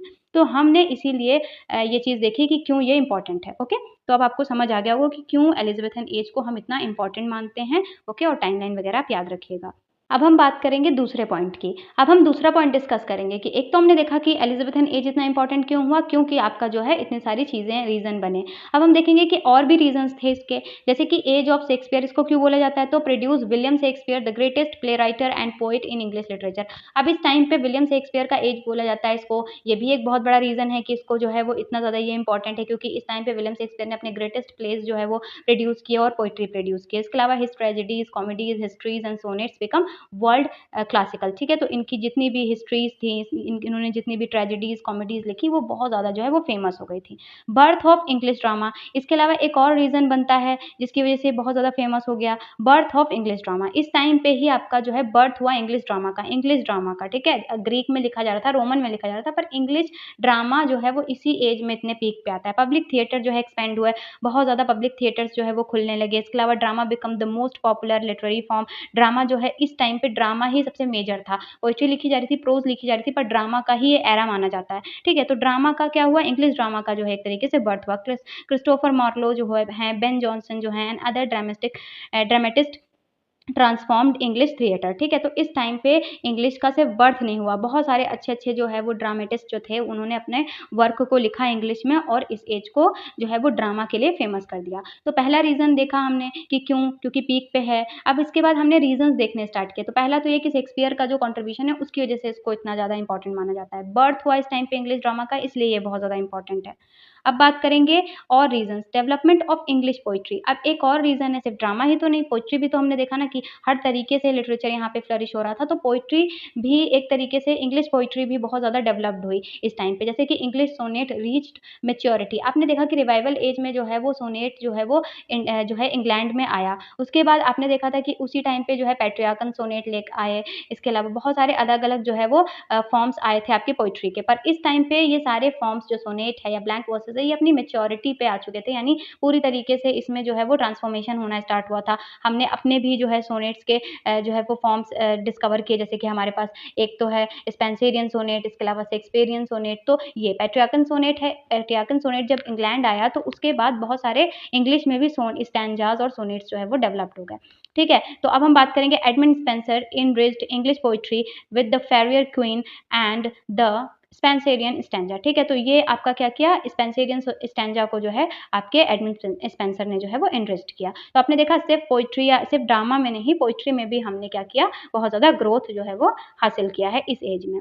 Growth of English pros. अब हमने देखा कि पोएट्री और ड्रामा हो गया, अब देखेंगे कि और क्यों फेमस है भाई, और क्यों ये इंपॉर्टेंट है एलिज़ाबेथन एज। तो तीसरा जो पॉइंट आता है वो आता है ग्रोथ ऑफ प्रोज़। इस टाइम पे प्रोज़ का भी जो है बहुत ज़्यादा ग्रोथ हो गया था। जैसे कि Francis Bacon established the English essay. English essay में बहुत ज़्यादा आपके फ्रांसिस बेकन ने इस टाइम पे ही वर्क किया है as a important literary form. तो फ्रांसिस बेकन ने जो है किस पे वर्क किया, एसेज़ पे वर्क किया, और इस टाइम पे एसेज़ उन्होंने जो लिखे वो भी बहुत फेमस हुए। तो सिर्फ ड्रामा नहीं, सिर्फ पोएट्री नहीं, एसेज़ भी फ्रांसिस बेकन की वजह से बहुत ज़्यादा फ्लरिश हुए थे इस एरा में, एलिज़ाबेथन एरा में। Political stability. अब आपने देखा कि ये सारे रीज़न तो थे, इंग्लिश लिटरेचर का डेवलप्ड होना और गोल्डन एज कहा जाना, ये सारे रीज़न्स पे डिपेंड करता है। पर इसके अलावा एक बहुत बड़ा रीज़न ये भी था कि पॉलिटिकल स्टेबिलिटी थी इंग्लैंड के अंदर, इसलिए भी लिटरेचर इतना ज़्यादा जो है वो फेमस हुआ एलिज़ाबेथन एज में। समझ आया? क्यों? क्योंकि हम अब अगर हम बात करें, लिटरेचर पॉलिटिकली भी बहुत ज़्यादा इम्पैक्ट करती है। जैसे वॉर ऑफ रोज़ेज़ जब चल रहा था चौसर के बाद, तो कहाँ लिटरेचर पे इतना काम हो पाया था। तो ये याद रखिए कि एलिज़ाबेथन एज में ऐसा नहीं है कि सिर्फ इंग्लिश में बहुत अच्छी पोएट्री, शेक्सपियर आ गए थे, फ्रांसिस बेकन आ गए थे या फिर एडमंड स्पेंसर आ गए थे, इसलिए लिटरेचर इतना ज़्यादा फ्लरिश हुआ, नहीं। पॉलिटिकल रीज़न भी है, जो है पॉलिटिकल स्टेबिलिटी, यानी कि क्वीन एलिज़ाबेथ ने बहुत ज़्यादा एनकरेज किया आपके पॉलिटिकल और जो है वो कल्चरल और लिटरेरी ग्रोथ को, ठीक है? तो उसकी वजह से, बहुत ज़्यादा स्टेबल होने की वजह से, क्वीन एलिज़ाबेथ का जो एरा है उसकी वजह से आपका लिटरेचर इतना ज़्यादा फ्लरिश हुआ। तो पॉलिटिकली लिटरेचर बहुत इम्पैक्ट करता है। तो ये सारी चीज़ें आप पॉइंट में लिखेंगे या याद रखेंगे, या कभी भी अगर आपको क्वीन एलिज़ाबेथ के एज के बारे में या फिर एलिज़ाबेथन एज के बारे में आ गया लिखने के लिए, तो आप सारे पॉइंट प्लीज़, अगर आप ऐड कर रहे हैं तो आप पॉलिटिकल जो एस्पेक्ट होता है ना उस एज का, वो भी आप ज़रूर जो है वो मेंशन करेंगे, चाहे वो जैसा है, क्योंकि लिटरेचर पॉलिटिकली आपका इम्पैक्ट करता है। तो आपने देखा कि कितने सारे रीज़न बने। सबसे पहला आपका क्या रीज़न है कि ये गोल्डन एज कहा जाता है, क्योंकि इसमें आपका जो है वो एज ऑफ शेक्सपियर, यानी शेक्सपियर ने आपका बहुत ज़्यादा ड्रामा पे काम किया। इसके अलावा birth of the greatest English, इस टाइम पे सबसे ज़्यादा अच्छे जो है वो ड्रामाज़ लिखे गए। इसके अलावा डेवलपमेंट ऑफ इंग्लिश पोएट्री, ना सिर्फ ड्रामाज़, आपके इंग्लिश पोएट्री लिखे गए। एडमंड स्पेंसर ने जो है द फेयरवेयर क्वीन नाम का एक इतना अच्छा और एपिक पोएट्री लिखा था, ठीक है? इसके बाद बात करते हैं growth of English pros, pros का बहुत ज़्यादा जो है वो ग्रोथ हुआ, पॉलिटिकल स्टेबिलिटी थी। इसी सारे रीज़न की वजह से आपका एलिज़ाबेथन एज को गोल्डन एज कहा जाता है। समझ गए आप? क्योंकि हर तरीके से लिटरेचर जो है वो फ्लरिश हुआ और ये सारे मेजर जो है उसके रीज़न्स बने। अब हम बात करेंगे लिटरेरी फीचर्स की। लिटरेरी फीचर्स जो है वो हम डिस्कस करेंगे कि किस टाइप का लिटरेरी फीचर्स था, यानी लिटरेचर में किस टाइप के फीचर्स हमने देखे इस टाइम के वर्क में। तो Renaissance spirits and classical influence, हमने देखा रोमन और ग्रीक का इन्फ्लुएंस था, तो क्लासिकल इन्फ्लुएंस भी था, साथ में रेनेसां का स्पिरिट था, रीबर्थ का एक तरीके से रिवाइवल जो हो रहे थे, नई-नई लर्निंग, इंडिविजुअलिज़्म, ह्यूमनिज़्म, इन सब का एक जो रेनेसां के सारे जो पॉइंट्स हैं वो उसका स्पिरिट देखा गया वर्क में, और उसके अलावा क्लासिकल इन्फ्लुएंस देखा गया, यानी कि रोमन एंड ग्रीक का इन्फ्लुएंस देखा गया। ह्यूमनिज़्म एंड इंडिविजुअलिज़्म बहुत ज़्यादा फेमस था इस टाइम पे, तो उसका भी इन्फ्लुएंस देखा गया। Love of beauty and adventure, beauty, adventure, ये सारी चीज़ें भी हमने देखी कि इस टाइम पे एक्सप्लोर करा था ना इंग्लैंड, अलग-अलग जगहों पे जाके ट्रेड करा था, तो ये सब वर्क में भी, literature is a mirror of आपका सोसाइटी। तो आप देखो कि उस टाइम पे एलिज़ाबेथन टाइम पे जैसा उनका पूरा पॉलिटिकली, सोशली और जो जैसा चल रहा था उनकी सोसाइटी में, वैसा ही लिटरेचर में हम भी लिख रहे थे, ठीक है? उस टाइम पे के जो ऑथर्स थे, सॉरी। तो आपने देखा कि लव, ब्यूटी, एडवेंचर इन सब पे बहुत ज़्यादा जो है वो वर्क लिखे जा रहे थे। रिच इमेजिनरी एंड म्यूज़िकल जो है लैंग्वेज का यूज़ किया जा रहा था। Experimentation with the literary form, बहुत सारे एक्सपेरिमेंट्स हुए। सोनेट को सही बहुत ज़्यादा एक्सप्लोर किया गया और उसके अलावा ब्लैंक वर्सेस में बहुत ज़्यादा लिखा गया था। ठीक है? आपके शेक्सपियरियन जो सोनेट्स हैं या फिर आपके जितने भी अदर जो पोएट्री हैं शेक्सपियर के, वो सारे ब्लैंक वर्सेस में लिखे गए हैं। उस टाइम पे ब्लैंक वर्सेस का बहुत यूज़ किया गया था पोएट्री में। इसके अलावा flourishing the drama, poetry and pros, और हर तरीके से जो है वो ड्रामा, पोएट्री, प्रोज़ जो है वो फ्लरिश हो रहा था। तो आपको इतना याद रखना है कि आपका लिटरेरी फीचर क्या है, रेनेसां स्पिरिट और क्लासिकल इन्फ्लुएंस था। इसके अलावा ह्यूमनिज्म और इंडिविजुअलिज्म बहुत ज़्यादा था। लव, ब्यूटी एंड एडवेंचर के बारे में लिखते थे। रिच इमेजिनरी एंड आपका जो है वो म्यूजिकल लैंग्वेज का यूज़ किया जाता था। Experimentation with the literary forms, और बहुत सारे एक्सपेरिमेंट भी किए गए हैं। तो ये है लिटरेरी फीचर्स आपका रेनेसां या आपका एलिजाबेथन एज का। ठीक है? Rise of theatre. अब हमने सारी चीज़ें पढ़ी, तो अब हम देखेंगे कि ड्रामा इतना फ़ेमस था, तो आपका जो राइज़ कैसे हुआ आपके थिएटर का, ठीक है? तो सबसे पहले हम देखेंगे तो पॉलिटिकल स्टेबिलिटी जो थी ना, उसकी वज़ह से राइज़ हुआ। Queen Elizabeth peacefully rain, encourage artistic and cultural activities. तो इतना ज़्यादा पीसफुल होने की वज़ह से बहुत ज़्यादा जो राइटर्स थे, जो आर्टिस्ट थे, उनको बहुत ज़्यादा जो है वो एनकरेजमेंट मिली और उसकी वज़ह से जो है वो थिएटर भी राइज़ हुआ, क्योंकि बहुत सारे ड्रामाज़ अच्छे-अच्छे लिखे गए। ठीक है? Renaissance spirits, interest in Greek and Roman. अब ग्रीक एंड रोमन ड्रामाज़ में इंटरेस्ट था, तो इंग्लिश में भी जो है ड्रामा लिखा जाना तो एकदम ऐसा एकदम वो था, नॉर्मल था कि अगर क्लासिकल जो है वो ग्रीक और रोमन का इन्फ्लुएंस इस टाइम पे इतना देखा गया है, तो उस टाइम पे ड्रामाज़ ग्रीक और रोमन में लिखे जा रहे थे, तो इसीलिए इंग्लिश ड्रामाज़ भी इतना ज़्यादा इंटरेस्ट जो है उसमें लेने की वज़ह से इतना ज़्यादा इंग्लिश में भी जो है वो ड्रामा लिखे गए। ठीक है? इसके अलावा ह्यूमनिज़्म एम्फसाइज़ आपका human emotion and individual experience. ठीक है? तो ह्यूमनिज़्म की वज़ह से ह्यूमन इमोशन पे, इंडिविजुअल एक्सपीरियंस पे बहुत ज़्यादा लोग उस टाइम पे फ़ोकस कर रहे थे और उसी पे जो है वो ड्रामाज़ लिख रहे थे। परमानेंट पब्लिक थिएटर्स, इसके अलावा परमानेंट जो पब्लिक थिएटर्स खुले ना, इसकी वज़ह से भी बहुत ज़्यादा थिएटर राइज़ हुआ। अब जैसे मान लीजिए the first permanent theatre was built in London, तो सबसे पहला जो थिएटर था वो लंदन में बिल्ड हुआ था, यानी खोला गया था। This made drama a regular public entertainment, और इसी की वज़ह से जैसे पब्लिक ड्रामाज़ के लिए थिएटर खुल गए, तो अब इसकी वज़ह से बहुत ज़्यादा जो है वो एंटरटेनमेंट पे और बहुत ज़्यादा जो है वो प्ले लिखने पे फ़ोकस होने लगा। ठीक है? तो राइज़ ऑफ थिएटर ऐसे हुआ, क्योंकि पॉलिटिकली स्टेबल था, तो इसलिए लोगों ने एंटरटेनमेंट, आर्टिस्टिक जो है वो और कल्चरल एक्टिविटीज़ पे फ़ोकस करना स्टार्ट किया, क्योंकि अगर आप वॉर चल रहा है तो कैसे करोगे? तो इसीलिए इतना स्टेबल था, इसलिए जो है लोगों ने आर्टिस्टिक और जो है कल्चरल एक्टिविटीज़ करी। जिसकी वज़ह से क्या हुआ, आपके लोगों ने ग्रीक, रोमन ड्रामाज़ पढ़े और उसकी वज़ह से आपका क्या करा, इंग्लिश में भी उसे प्रोड्यूस किया और इमिटेट किया। परमानेंट थिएटर खुलने की वजह से एनकरेजमेंट मिला, यानी जो प्ले लिख रहे थे वो प्ले परफॉर्म भी किए जा रहे थे, लोग इंटरेस्ट दिखा रहे थे, तो ये सब चीज़ें क्या बनी, रीज़न बनी राइज़ ऑफ थिएटर का एलिज़ाबेथन एज में। ठीक है? ग्रोथ ऑफ लंडन, इस टाइम पे लंदन जो सिटी थी उसका बहुत ज़्यादा ग्रोथ हुआ, encourage urban population created a large audience for play. ठीक है? तो इस टाइम पे जो लंदन में ग्रोथ हो रहे थे, क्योंकि बहुत स्टेबल है, तो लंदन में भी बहुत सारे सिटीज़ और आपके अदर जगहों पे बहुत ग्रोथ हो रहा था, थिएटर्स ओपन किए जा रहे थे, एंटरटेनमेंट, आर्टिस्ट के और कल्चर चीज़ों पर बहुत ज़्यादा फोकस किया जा रहा था। तो ग्रोथ जो हो रहा था ना सिटीज़ का, उसकी वज़ह से भी बहुत ज़्यादा जो है वो एनकरेज हो रहा था आपका थिएटर। ठीक है? अब मान लीजिए अर्बनाइज़ेशन हो रहा था, तो भाई थिएटर वगैरह खुल रहे थे। आपका प्रोफेशनल एक्टिंग कंपनीज़, अब इस टाइम पे प्रोफेशनल एक्टिंग कंपनीज़ भी खुल गई थी। एक्टिंग बिकम प्रोफेशन, प्रोफेशन बन गया था एक्टिंग। ठीक है? तो ये भी एक बहुत ज़्यादा एनकरेज करता है कि अगर कोई चीज़ प्रोफेशन बन जा रही है, तो फिर वो कोई ना कोई उसको करने के लिए कोई जगह भी चाहिए होगी, तो थिएटर इसलिए ओपन किए गए। ठीक है? Companies such as Lord Chamberlain, men stage play regularly. ठीक है? तो ये जो आपका कंपनीज़ थी, लाइक ये जो कंपनी का नाम है लॉर्ड कैम्ब्रेलन, मैन स्टेज, तो ये बहुत ज़्यादा जो है रेगुलर ऐसे एक्टिंग प्रोफेशन वाले लोगों को जो है वो एनकरेज करता था और यहाँ पर लोग जाते थे, एक्टिंग सीखते थे, और ये सारी चीज़ें ये मतलब आपकी जो है वो एनकरेज करती हैं राइज़ ऑफ थिएटर को। आपका प्रिंटिंग एंड लिटरेरी। ठीक है? तो प्रिंटिंग और जो है वो जो एक लिटरेचर में जो पूरा एक स्पार्क आया ना, वो इसलिए आया क्योंकि प्रिंटिंग इस टाइम पे बहुत फेमस हो गया था, तो encourage literary literacy help spread dramatic literature and आपका प्लेराइट फेम। ठीक है? तो इस टाइम पे इनकरेज किया गया बहुत ज़्यादा जो है वो ड्रामा को, और बहुत ज़्यादा इनकरेज क्यों हुआ, क्योंकि भाई प्रिंट किए जा रहे थे, तो चीज़ें जो है वो स्प्रेड हो रही थी, और जो है प्लेराइट्स जो है जो लिख रहे थे उनको फेम मिल रहा था अदर जो है वो जगहों से भी, तो इसीलिए ये जो है इस टाइम पे राइज़ ऑफ थिएटर हुआ। ठीक है? यानी जो चीज़ें लिखी जा रही थी वो चीज़ें ज़्यादा से ज़्यादा प्रिंट की जा रही थी, और जब प्रिंट की जाएँगी कोई चीज़ें, तो वो स्प्रेड होंगी, और स्प्रेड होंगी तो फेमस भी होंगी। तो ड्रामा या थिएटर के ओपन होने का ये भी एक रीज़न है कि जब ड्रामाज़ लिखे गए, मान लीजिए शेक्सपियर ने ड्रामा लिखा, तो वो प्रिंट हुआ, अदर जगहों पे गया, और उसकी वजह से क्या हुआ कि वहाँ पे भी थिएटर खोले गए और थिएटर में उस चीज़ को दिखाया गया। तो प्रिंटिंग भी एक मेजर रीज़न बनता है थिएटर के इमर्ज होने का इंग्लैंड में इस टाइम पे। Major Elizabethan theatres. ठीक है, अब हम देखेंगे कि कौन कौन से थिएटर्स थे इस टाइम पे। The theatre first public theatre in England. ठीक है, जो थिएटर नाम है ना, ये पहला थिएटर था। 1576 में थिएटर नाम का जो आपका थिएटर खुला था, ये सबसे पहला थिएटर माना जाता है। इसके अलावा the Curtain, the Rose, the Swan, the Globe theatre, ये सारे जो है वो बहुत ज़्यादा इंपॉर्टेंट थिएटर्स थे एलिजाबेथन के टाइम पे। याद रखिएगा, पूछा जाता है ये बहुत बार एग्जाम में कि मेजर जो है वो एलिजाबेथन एज के जो है वो थिएटर्स के नेम दे देंगे और उसमें से कौन सा नहीं है पूछा जाएगा। ठीक है, या फिर कौन सा पहला है, कौन सा जो है वो शेक्सपियर से बहुत ज़्यादा एसोसिएटेड है, तो वो है ग्लोब थिएटर। इसके अलावा बहुत सारे थिएटर थे, तो पर पहला कौन सा था? 1576 में जो ओपन हुआ था थिएटर नाम से वो। इसके अलावा कर्टन, रोज, स्वान और इसके अलावा ग्लोब थिएटर हम सब जानते हैं, आपका क्लोजली एसोसिएटेड आपके शेक्सपियर से। Why it is called age of Shakespeare? क्यों इसको एज ऑफ शेक्सपियर कहा जाता है? ठीक है, हमने देखा कि भाई इसको एज ऑफ शेक्सपियर भी बोला जाता है। गोल्डन एज क्यों बोला जाता है हमने डिस्कस किया, पर एज ऑफ शेक्सपियर क्यों बोला जाता है?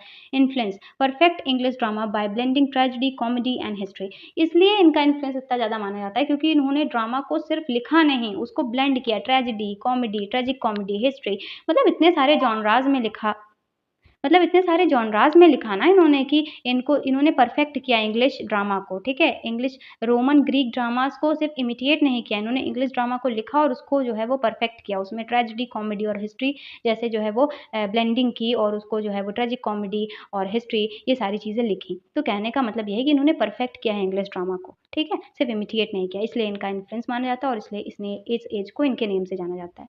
Give psychological depth and complexity of the characters. ठीक है, तो कैरेक्टर्स में क्या साइकोलॉजिकल डेप्थ लेकर आई है, ये नहीं कि बस ऊपर से कुछ भी लिखा है इन्होंने, नहीं। जैसा जो इन्होंने कैरेक्टर को फ्रेम किया उसको एक साइकोलॉजिकल डेप्थ दिया था। इनके कैरेक्टर्स को आज भी हम हमेशा जो है ये मानते हैं कि बहुत ही परफेक्ट कैरेक्टर्स जो है इन्होंने लिखे हैं, जिसमें हर तरीके बहुत ज़्यादा साइकोलॉजिकल डेप्थ दिया है अपने कैरेक्टर्स को। हम सब जानते हैं क्योंकि इनके जितने भी कैरेक्टर्स हैं वो बहुत ज़्यादा साइकोलॉजिकल डेप्थ के साथ आते थे। जैसा कैरेक्टर होता था उस टाइप के उसके अंदर क्वालिटीज़ और जो है अदर जो है फॉल्स होते थे। ठीक है, तो हमको याद रखना है कि बहुत ज़्यादा जो है साइकोलॉजिकल डेप्थ दिया था। पॉपुलराइज्ड ब्लैंक वर्सेस इन ड्रामा, तो ब्लैंक वर्सेस को बहुत ज़्यादा ड्रामा में यूज़ किया, उसको पॉपुलर किया। Enriched the English language with the new words and expressions. ठीक है, बहुत ज़्यादा नए-नए जो है इंग्लिश में वर्ड्स इन्होंने ना ट्रांसलेट किए, जबकि खुद से जो है इन्होंने इन्वेंट भी करे। तो ये बहुत ज़्यादा माना जाता है कि इंग्लिश लैंग्वेज में इन्होंने बहुत ज़्यादा वर्ड्स जो है वो न्यू अपनी तरफ से जो है वो कंट्रीब्यूट किया है, इन्वेंट किया है लिखते टाइम। तो ये भी एक मेजर रीज़न बन जाता है कि इनको जो है इतना ज़्यादा जो है वो फेमस माना जाता है इस एज के लिए। ठीक है, made English drama in universal through timeless theme of love, ambition and jealousy, power and faith. तो हर तरीके के ड्रामा में थीम का यूज़ करना, हर तरीके के ड्रामा में जो है वो एस्पेक्ट्स का यूज़ करना इनको जो है वो टाइमलेस बनाता है, इनके जो ड्रामाज़ है उसको। तो ये इनका कंट्रीब्यूशन है इंग्लिश ड्रामा में। तो ये इनका कंट्रीब्यूशन है इंग्लिश ड्रामा में। ठीक है, एग्जाम्पल के तौर पे अगर हम समझें, एग्जाम की लाइन है, Shakespeare transformed English drama and popular entertainment into the universal literature. ठीक है, तो इन्होंने ये सारी जो चीज़ें की ना, इन्होंने आपका जो है वो ब्लेंड किया, इतने सारे जो है वो जॉनरास को, इन्होंने साइकोलॉजिकल डेप्थ दिया अपने कैरेक्टर्स को, इन्होंने पॉपुलराइज किया ड्रामा में ब्लैंक वर्सेस को, इन्होंने जो है वो लैंग्वेज इंग्लिश लैंग्वेज को इनरिच्ड किया। इसके अलावा इन्होंने जो है यूनिवर्सल थ्रू आपका ड्रामा को यूनिवर्सल बनाया, टाइमलेस बनाया। कैसे थीम्स को यूज़ किया, एम्बिशन, जेलसी, पावर, फेथ को, जो हमेशा लोगों के अंदर, ह्यूमंस के अंदर पाए जाते हैं। तो इसीलिए इनके ड्रामाज, इनके कैरेक्टर्स इतना ज़्यादा टाइमलेस हैं। मतलब आज भी पढ़ेंगे तो आज भी कनेक्ट कर पाएंगे हम बहुत सारी चीज़ इनके कैरेक्टर्स से, और अगर उस टाइम पे भी लोग पढ़ते होंगे तो उस टाइम पे भी, क्योंकि उन्होंने ह्यूमन में साइकोलॉजिकल डेप्थ जो थी उसको अपने कैरेक्टर्स में दिखाया था। ठीक है, अब हम बात करेंगे इम्पोर्टेंस की, इम्पोर्टेंस ऑफ एलिजाबेथन एज। अगर हम ओवरऑल देखें तो आपका establish English drama age a greatest literary achievements of the आपका एलिजाबेथन एज। तो इंग्लिश ड्रामा को ग्रेटेस्ट आपका अचीवमेंट माना जाता है इस एज का। Develop blank verses tragedy, comedy, history, revenge, तो हर तरीके के ड्रामा, ब्लैंक वर्सेस, हर तरीके से जो है आपका यहाँ पे डेवलपमेंट हो रहा था इस एज में। ठीक है, तो ओवरऑल क्या हो रहा था कि आपका ड्रामा में बहुत ज़्यादा अचीवमेंट हासिल किया। इसके अलावा हर तरीके के फॉर्म्स जो होते हैं लिटरेचर में, उसमें भी बहुत ज़्यादा जो है अचीवमेंट हासिल किया इस एज ने। इसके अलावा influence later dramatist like Jacobean restoration and आपका मॉडर्न पीरियड। तो इस टाइम के जो ड्रामाज हैं वो आपके अदर आने वाले एजेस में, अदर जो है वो एजेस को जो है इन्फ्लुएंस करता है। Secured England place as a major centre of renaissance theatre, और इस टाइम पे मेजर जो आपका सेंटर था थिएटर्स का वो आपका क्या था, इंग्लैंड था। तो ये सारी चीज़ें इसको जो है इंपॉर्टेंट बनाती हैं। हैं एलिजाबेथन एज को। आपका लिटरेरी अचीवमेंट्स क्या-क्या थे? तो अब हम इंडिविजुअल देखेंगे कि पोएट्री में क्या हो रहा था, कौन-कौन से मेजर राइटर्स हैं। तो पोएट्री जो है rise of the English sonnet, तो पोएट्री में क्या हो रहा था, राइज़ हो रहा था इंग्लिश सोनेट का, डेवलप्ड हो रहा था स्पेंसरियन स्टैंजा डेवलप्ड हुआ, शेक्सपियरियन स्टैंजा डेवलप्ड हुआ, use of pastoral, allegory and आपका एपिक पोएट्री। तो इस टाइम पे पोएट्री में कैसे-कैसे चीज़ें हो रही थी, यहाँ पे आपके सोनेट्स इंग्लिश में सोनेट्स जो है वो राइज़ हो गए। इसके अलावा स्पेस इन पे इसके अलावा जो है स्पेंसरियन स्टैंजा आया, वो बहुत फेमस हुआ। यूज़ ऑफ पेस्टोरल, एलेगी, आपका जो है एपिक थी पोएट्री, तो हर तरीके की पोएट्री की भी फॉर्म्स में लिखा जा रहा था। इसके अलावा जो है स्टैंजाज़ और आपके जो है इंग्लिश के अलग जो है वो पोएट्रिक फॉर्म्स को जो है वो बहुत ज़्यादा डेवलप्ड किया जा रहा था, ठीक है। मेजर आपके जो पोएट थे वो थे Philip Sidney, Edmund Spenser, William Shakespeare and आपका सर वॉल्टर रैफल, ठीक है। तो ये सारे आपके मेजर जो है वो पोएट्री आपके पोएट्स थे। अब हम बात करते हैं ड्रामा की। ड्रामा तो बहुत ही इंपॉर्टेंट था। Drama first great age of English drama, ये फर्स्ट एज माना जाता है इंग्लिश ड्रामा का greatest. Permanent public theatre establish हो गए थे, हम सब ने देखा। इसके अलावा कैसे ड्रामा क्यों इंपॉर्टेंट हुआ, ड्रामा में क्या-क्या चीज़ें चल रही थी। ब्लैंक वर्सेस का ड्रामा में यूज़ करना, इसके अलावा growth of tragedy, comedy, history plays, हर तरीके की प्लेज़ लिखे जा रहे थे। ड्रामा को बहुत ज़्यादा जो है वो ग्रेट बना दिया गया था इंग्लिश में। इसके अलावा परमानेंट पब्लिक थिएटर्स खोले गए थे, तो ड्रामा में ये सारी चीज़ें हो रही थी। मेजर इसके ड्रामेटिस्ट कौन-कौन से हैं इस टाइम के? विलियम शेक्सपियर हम सब जानते हैं, क्रिस्टोफर मार्लो जिन्होंने डॉक्टर फॉस्टर्स जैसा वर्क लिखा है, इसके अलावा बेन जॉनसन है जिन्होंने every man in his humour लिखा, थॉमस काइड हैं, इसके अलावा आपके जो है वो जॉन लायल हैं। ओके, फिर आप बात करते हैं मेजर प्रोज़ का। तो मेजर प्रोज़ की अगर हम बात करें तो प्रोज़ में आपके बहुत सारे राइटर्स थे, जैसे फ्रांसिस बेकन थे, फिलिप सिडनी थे और रिचर्ड हुकर थे। तो ये सारे लोग प्रोज़ में थे जो इस चीज़ को मतलब यहाँ पर प्रोज़ में वर्क कर रहे थे। तो आपने देखा ना पोएट्री में भी वर्क हो रहा है, प्रोज़ में भी, ड्रामा में भी। इंपॉर्टेंट वर्क इस टाइम के कौन-कौन से थे? तो अगर हम बात करें पोएट्री में तो आपकी द फेयरवेल क्वीन था जो कि एडमंड स्पेंसर ने लिखा, एस्ट्रोफल एंड स्टेला था जो कि आपके फिलिप सिडनी ने लिखा, अकाडिया जो कि फिलिप सिडनी ने लिखा है, डॉक्टर फास्टस जो कि आपका जो है क्रिस्टोफर मार्लो ने लिखा हुआ है।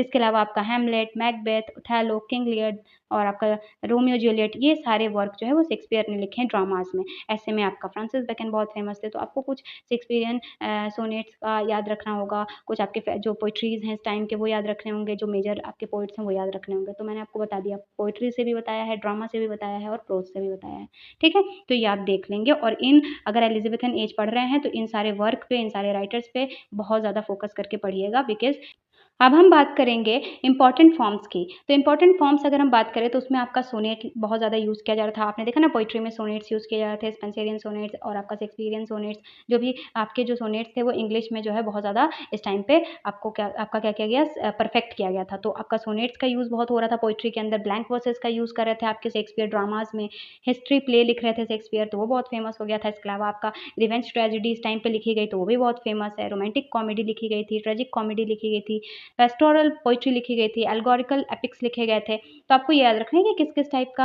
आपको इम्पोर्टेंट फॉर्म्स या इस टाइम के वर्क में देखने को मिलेगा। तो इस टाइम पे सोनेट आपको देखने को बहुत मिलेगा पोएट्री में।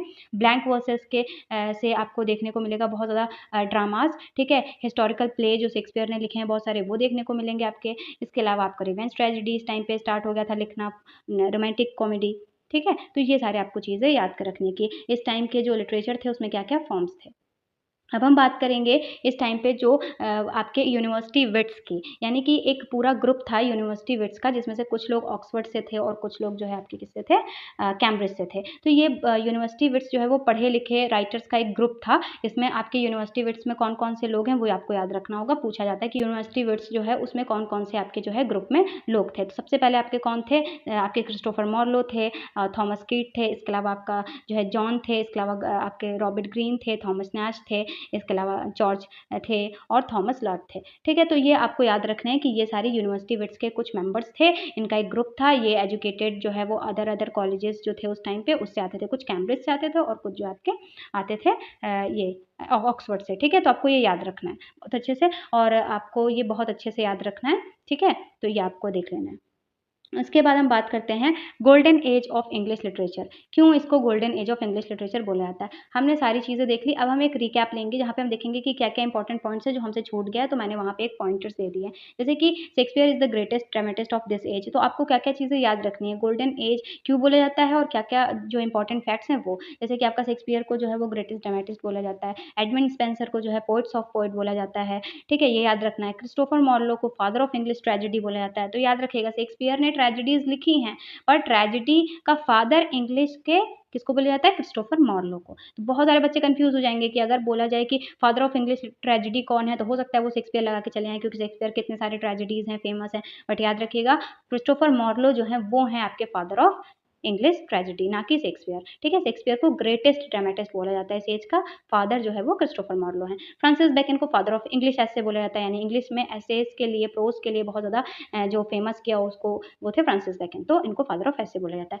ब्लैंक वर्सेस को परफेक्ट किया था एलिजाबेथन टाइम के पे ही। ठीक है, ब्लैंक वर्सेस का बहुत ज़्यादा यूज़ किया गया, सोनेट्स का यूज़ किया गया और परफेक्ट किया गया आपके एलिजाबेथन एज के टाइम पे। तो बहुत बार ऐसा होता है कि पूछा जाता है कि एलिजाबेथन एज पे कौन से टाइप के जो है वो वर्ड्स का यूज़ किया जाता था, तो आपको याद रखना है ब्लैंक वर्ड्स का बहुत यूज़ किया जाता था। और सोनेट्स में आपका शेक्सपियरियन सोनेट्स और आपका एलिजाबेथन आपका जो है वो शेक्सपियरियन सोनेट और आपका जो है वो स्पेंसरियन सोनेट। इसके अलावा इंग्लिश में जो है आपका सोनेट्स को जो है परफेक्शन पे लेके आपके गए शेक्सपियर, क्योंकि उन्होंने जो है सोनेट्स लिखे 154, तो ठीक है, तो वो आपको याद रखना है। Humanism is a central spirit of this age, और ह्यूमनिज्म ही सेंट्रल स्पिरिट माना जाता है इस एज का।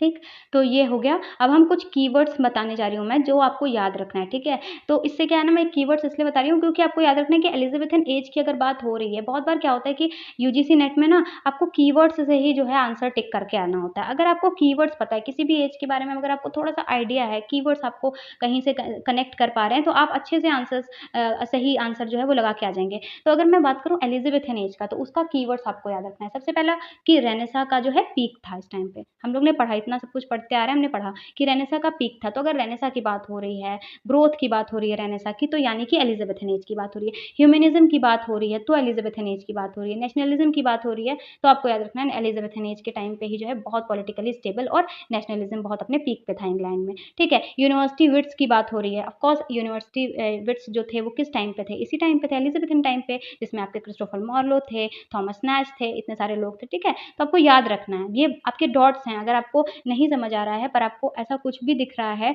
जो कनेक्ट कर रहा है कीवर्ड से आपके एलिजाबेथन एज को, या आपको लग रहा है कि हाँ ये आंसर हो सकता है, तो आप लगा सकते हैं अगर आपको कीवर्ड्स पता है किसी भी एज के बारे में, क्योंकि हर एक एज अपने पिछले एज से अलग है। तो कीवर्ड्स हर एक एज का है, तो इसलिए मैं बता रही हूँ। ब्लैंक वर्सेस का हमने देखा ना कि शेक्सपियर ने बहुत ज़्यादा ब्लैंक वर्सेस का यूज़ किया अपने ड्रामाज में। तो ब्लैंक वर्सेस की बात आ रही है अगर, तो आप समझ जाइए कि एलिजाबेथन एज की बात है। ठीक है, इसके अलावा सोनेट्स की बात आ रही है कि किस टाइम पे परफेक्ट किया गया, किस टाइम पे सोनेट्स में बहुत ज़्यादा वर्क हुआ, तो आपका एलिजाबेथन टाइम पे हुआ था ना, तो ये। इसके अलावा आपका स्पेंसरियन स्टेंजा की बात हो रही है, तो एडमंड स्पेंसर नहीं, तो वो एडमंड स्पेंसर की बात हो रही है। और ये कब आए थे? तो ये आपके इस टाइम पे लिख रहे थे पोइट्री, एलिजाबेथन टाइम पे, तो आपको ये याद रखना है। पब्लिक थिएटर्स की बात आ रही है, अपने पीक पे अपना थिएटर कब राइज हुआ, पीक पे कब था आपका थिएटर, या ड्रामा कब अपने पीक पे था। तो पब्लिक थिएटर कब ओपन किया गया? भाई इसी टाइम पे सबसे पहले ओपन किए गए थे, तो एलिजाबेथन टाइम की बात हो रही है। गोल्डन एज बोला जा रहा है, गोल्डन एज कहीं से भी आपको लग रहा है कि यार गोल्डन एज है, कुछ है, तो आपको ऐसे गोल्डन एज याद रखना है कि गोल्डन एज है ये। इसके अलावा शेक्सपियरियन जो है वो पोइट्री या ड्रामा की बात हो रही है,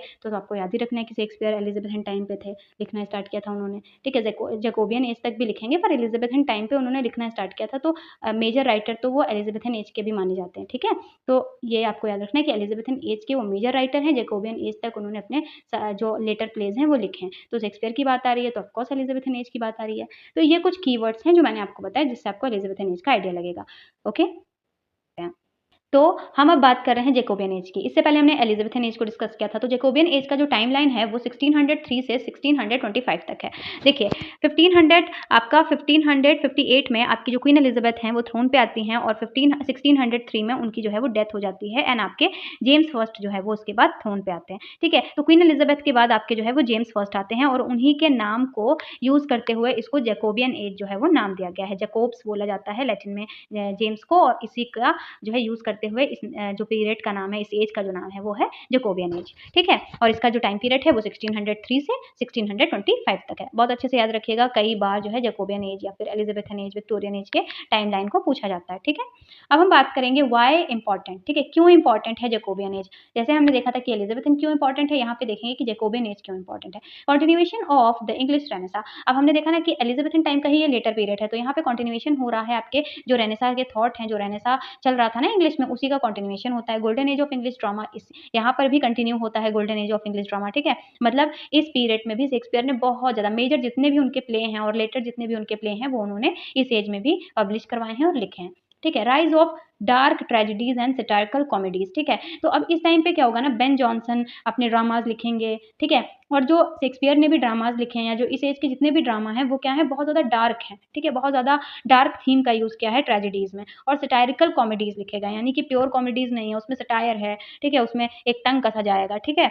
तो जो इस टाइम का जो आपका ड्रामा है, जो इस टाइम का वर्क है, वो बहुत ज़्यादा डार्क है, बहुत ज़्यादा सटायरिकल है, ठीक। Flourishing of pros including James Bible, ठीक है, किंग जेम्स बाइबल 1611, ठीक है। तो इस टाइम पे आपका प्रोज में भी बहुत ज़्यादा जो है वो आपका जो है ग्रोथ आएगी, और इस टाइम पे ही आपका फर्स्ट जो है एक बाइबल का जो है वो आएगा वर्जन, जिसको बोलते हैं किंग जेम्स बाइबल 1611, ठीक है। तो क्यों इंपॉर्टेंट है भाई, क्योंकि जो है कंटिन्यूएशन हो रहा है इस एज में आपके इंग्लिश रेनेसा का, ठीक है, जो एलिजाबेथन एज है उसी का कंटिन्यूएशन हुआ है इस टाइम पे। गोल्डन एज इसको भी बोला जाता है, क्योंकि मेजर जो ट्रेजेडीज हैं, जो डार्क ट्रेजेडीज हैं और फेमस ट्रेजेडीज हैं, कॉमेडीज हैं, इस टाइम पे भी लिखी गई हैं। तो इस टाइम पे भी काफ़ी ज़्यादा अच्छा वर्क लिटरेचर में लिखा गया है, तो इसलिए इसको गोल्डन एज बोला जाता है, इसको भी, ठीक है, और कंटिन्यूएशन है ये। इसके अलावा इस टाइम पे प्रोज में कैसे बहुत ज़्यादा ग्रोथ आई है, क्योंकि बाइबल जो है, किंग जेम्स बाइबल जो है 1611 में आया, जिससे जो है वो प्रोज में भी देखा गया कि बहुत ज़्यादा जो है वो ग्रोथ आई है, ठीक है। अब हम बात करेंगे कि इस टाइम पे मेजर इवेंट्स क्या हुए थे, यानी कैसे हम क्वीन एलिजाबेथ के बाद जो है वो जैकोबियन एज पे आए हैं।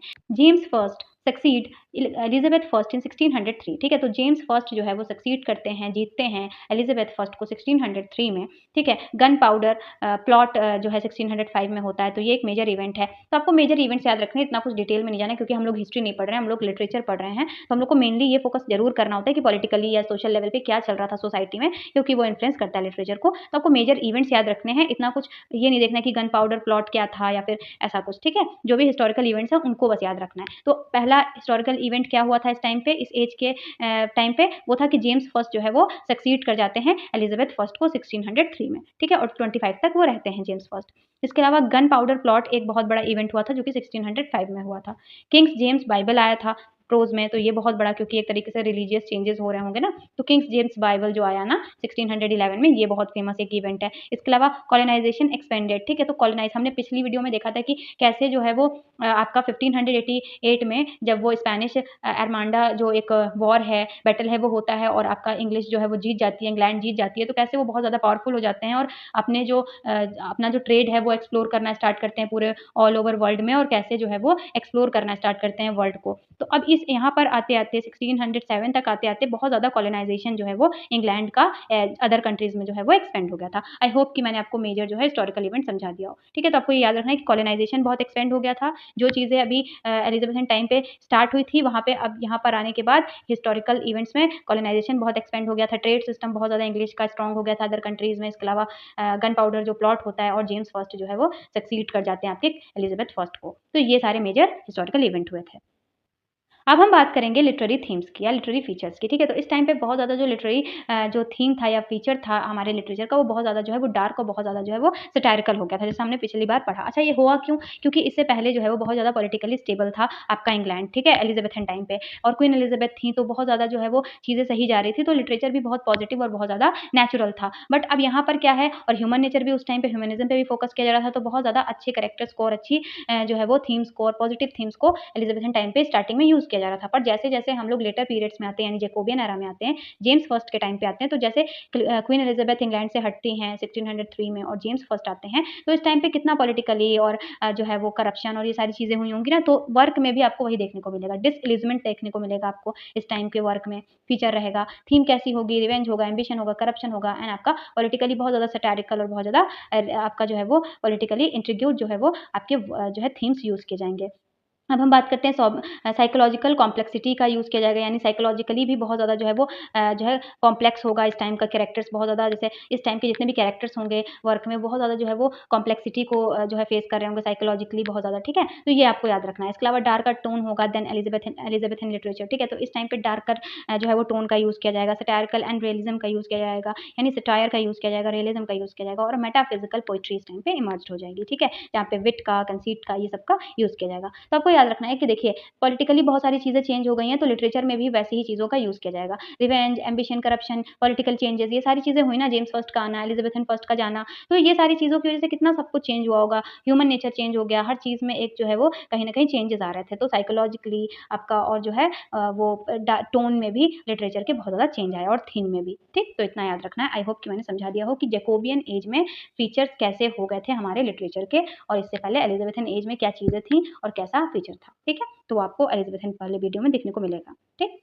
तो जैकोबियन एज में ऐसे प्लेस लिखे जा रहे थे। अब इस टाइम के राइटर्स कौन-कौन से थे मेजर, ठीक है? तो सबसे पहली बात मैंने पहले ही बताया कि आपके विलियम शेक्सपियर हैं एलिज़ाबेथन टाइम पे, ठीक है? क्योंकि वो अपना लिखना स्टार्ट करते हैं ड्रामास का एलिज़ाबेथन टाइम पे, पर लेटर उनके जो प्लेज़ हैं, उनकी जो लेटर जितने भी प्लेज़ हैं, वो सारे उन्होंने अपने जैकोबियन एज में लिखे हैं। तो इसीलिए ये इस टाइम पे भी लिख रहे थे, जैकोबियन एज में भी वो लिख रहे थे, ठीक है? बाकी बेन जॉनसन लिख रहे थे जिन्होंने कॉमेडी का यूज़ किया था, ठीक है? इसके अलावा आपका जॉन वेब्स्टर लिख रहे थे इस टाइम पे। अब हम बात करेंगे जैकोबियन एज के वर्क की। हमने बात किया ना कि बहुत ज़्यादा डार्क टोन यूज़ किया जा रहा था, करप्शन, ठीक है, एम्बिशन, इसके अलावा पॉलिटिकल चेंजेस को दिखाया जा रहा था। तो अब आप देखिए कि लिटरेचर में भी वो सारी चीज़ें, हम क्यों बोल रहे हैं कि लिटरेचर में ये सारी चीज़ें आ गई थी। एलिज़ाबेथन एज से ये थोड़ा-सा डार्क और ज़्यादा जो है वो सैटारिकल हो गया था। तो जैसे कि अगर अब बात करें किंग लियर की, तो किंग लियर भी दिखाता है उस टाइम के किंग्स के बारे में और करप्शन के बारे में, एम्बिशन के बारे में, ठीक है? पॉलिटिकली जो चेंजेस हो रहे थे जैकोबियन एरा में, उसके बारे में। तो किंग लियर क्या है? एक तरीके से आपका जो है ऐसा वर्क है जो उस टाइम के एरा के बारे में कहीं न कहीं आइडियाज़ से इन्फ्लुएंस था, ठीक है? इसके अलावा बात करते हैं मैकबेथ की, जो एम्बिशन जिसमें दिखाया गया है। तो ये मैकबेथ भी एक ऐसा ही वर्क है, ठीक है? जो उस टाइम के डार्कर टोन और एम्बिशन और रिवेंज, इस सब चीज़ों को दिखाता है, करप्शन को दिखाता है। टेम्पेस्ट दिखाता है, ठीक है? ह्यूमन नेचर में कितना चेंज आ गया था उस टाइम पे।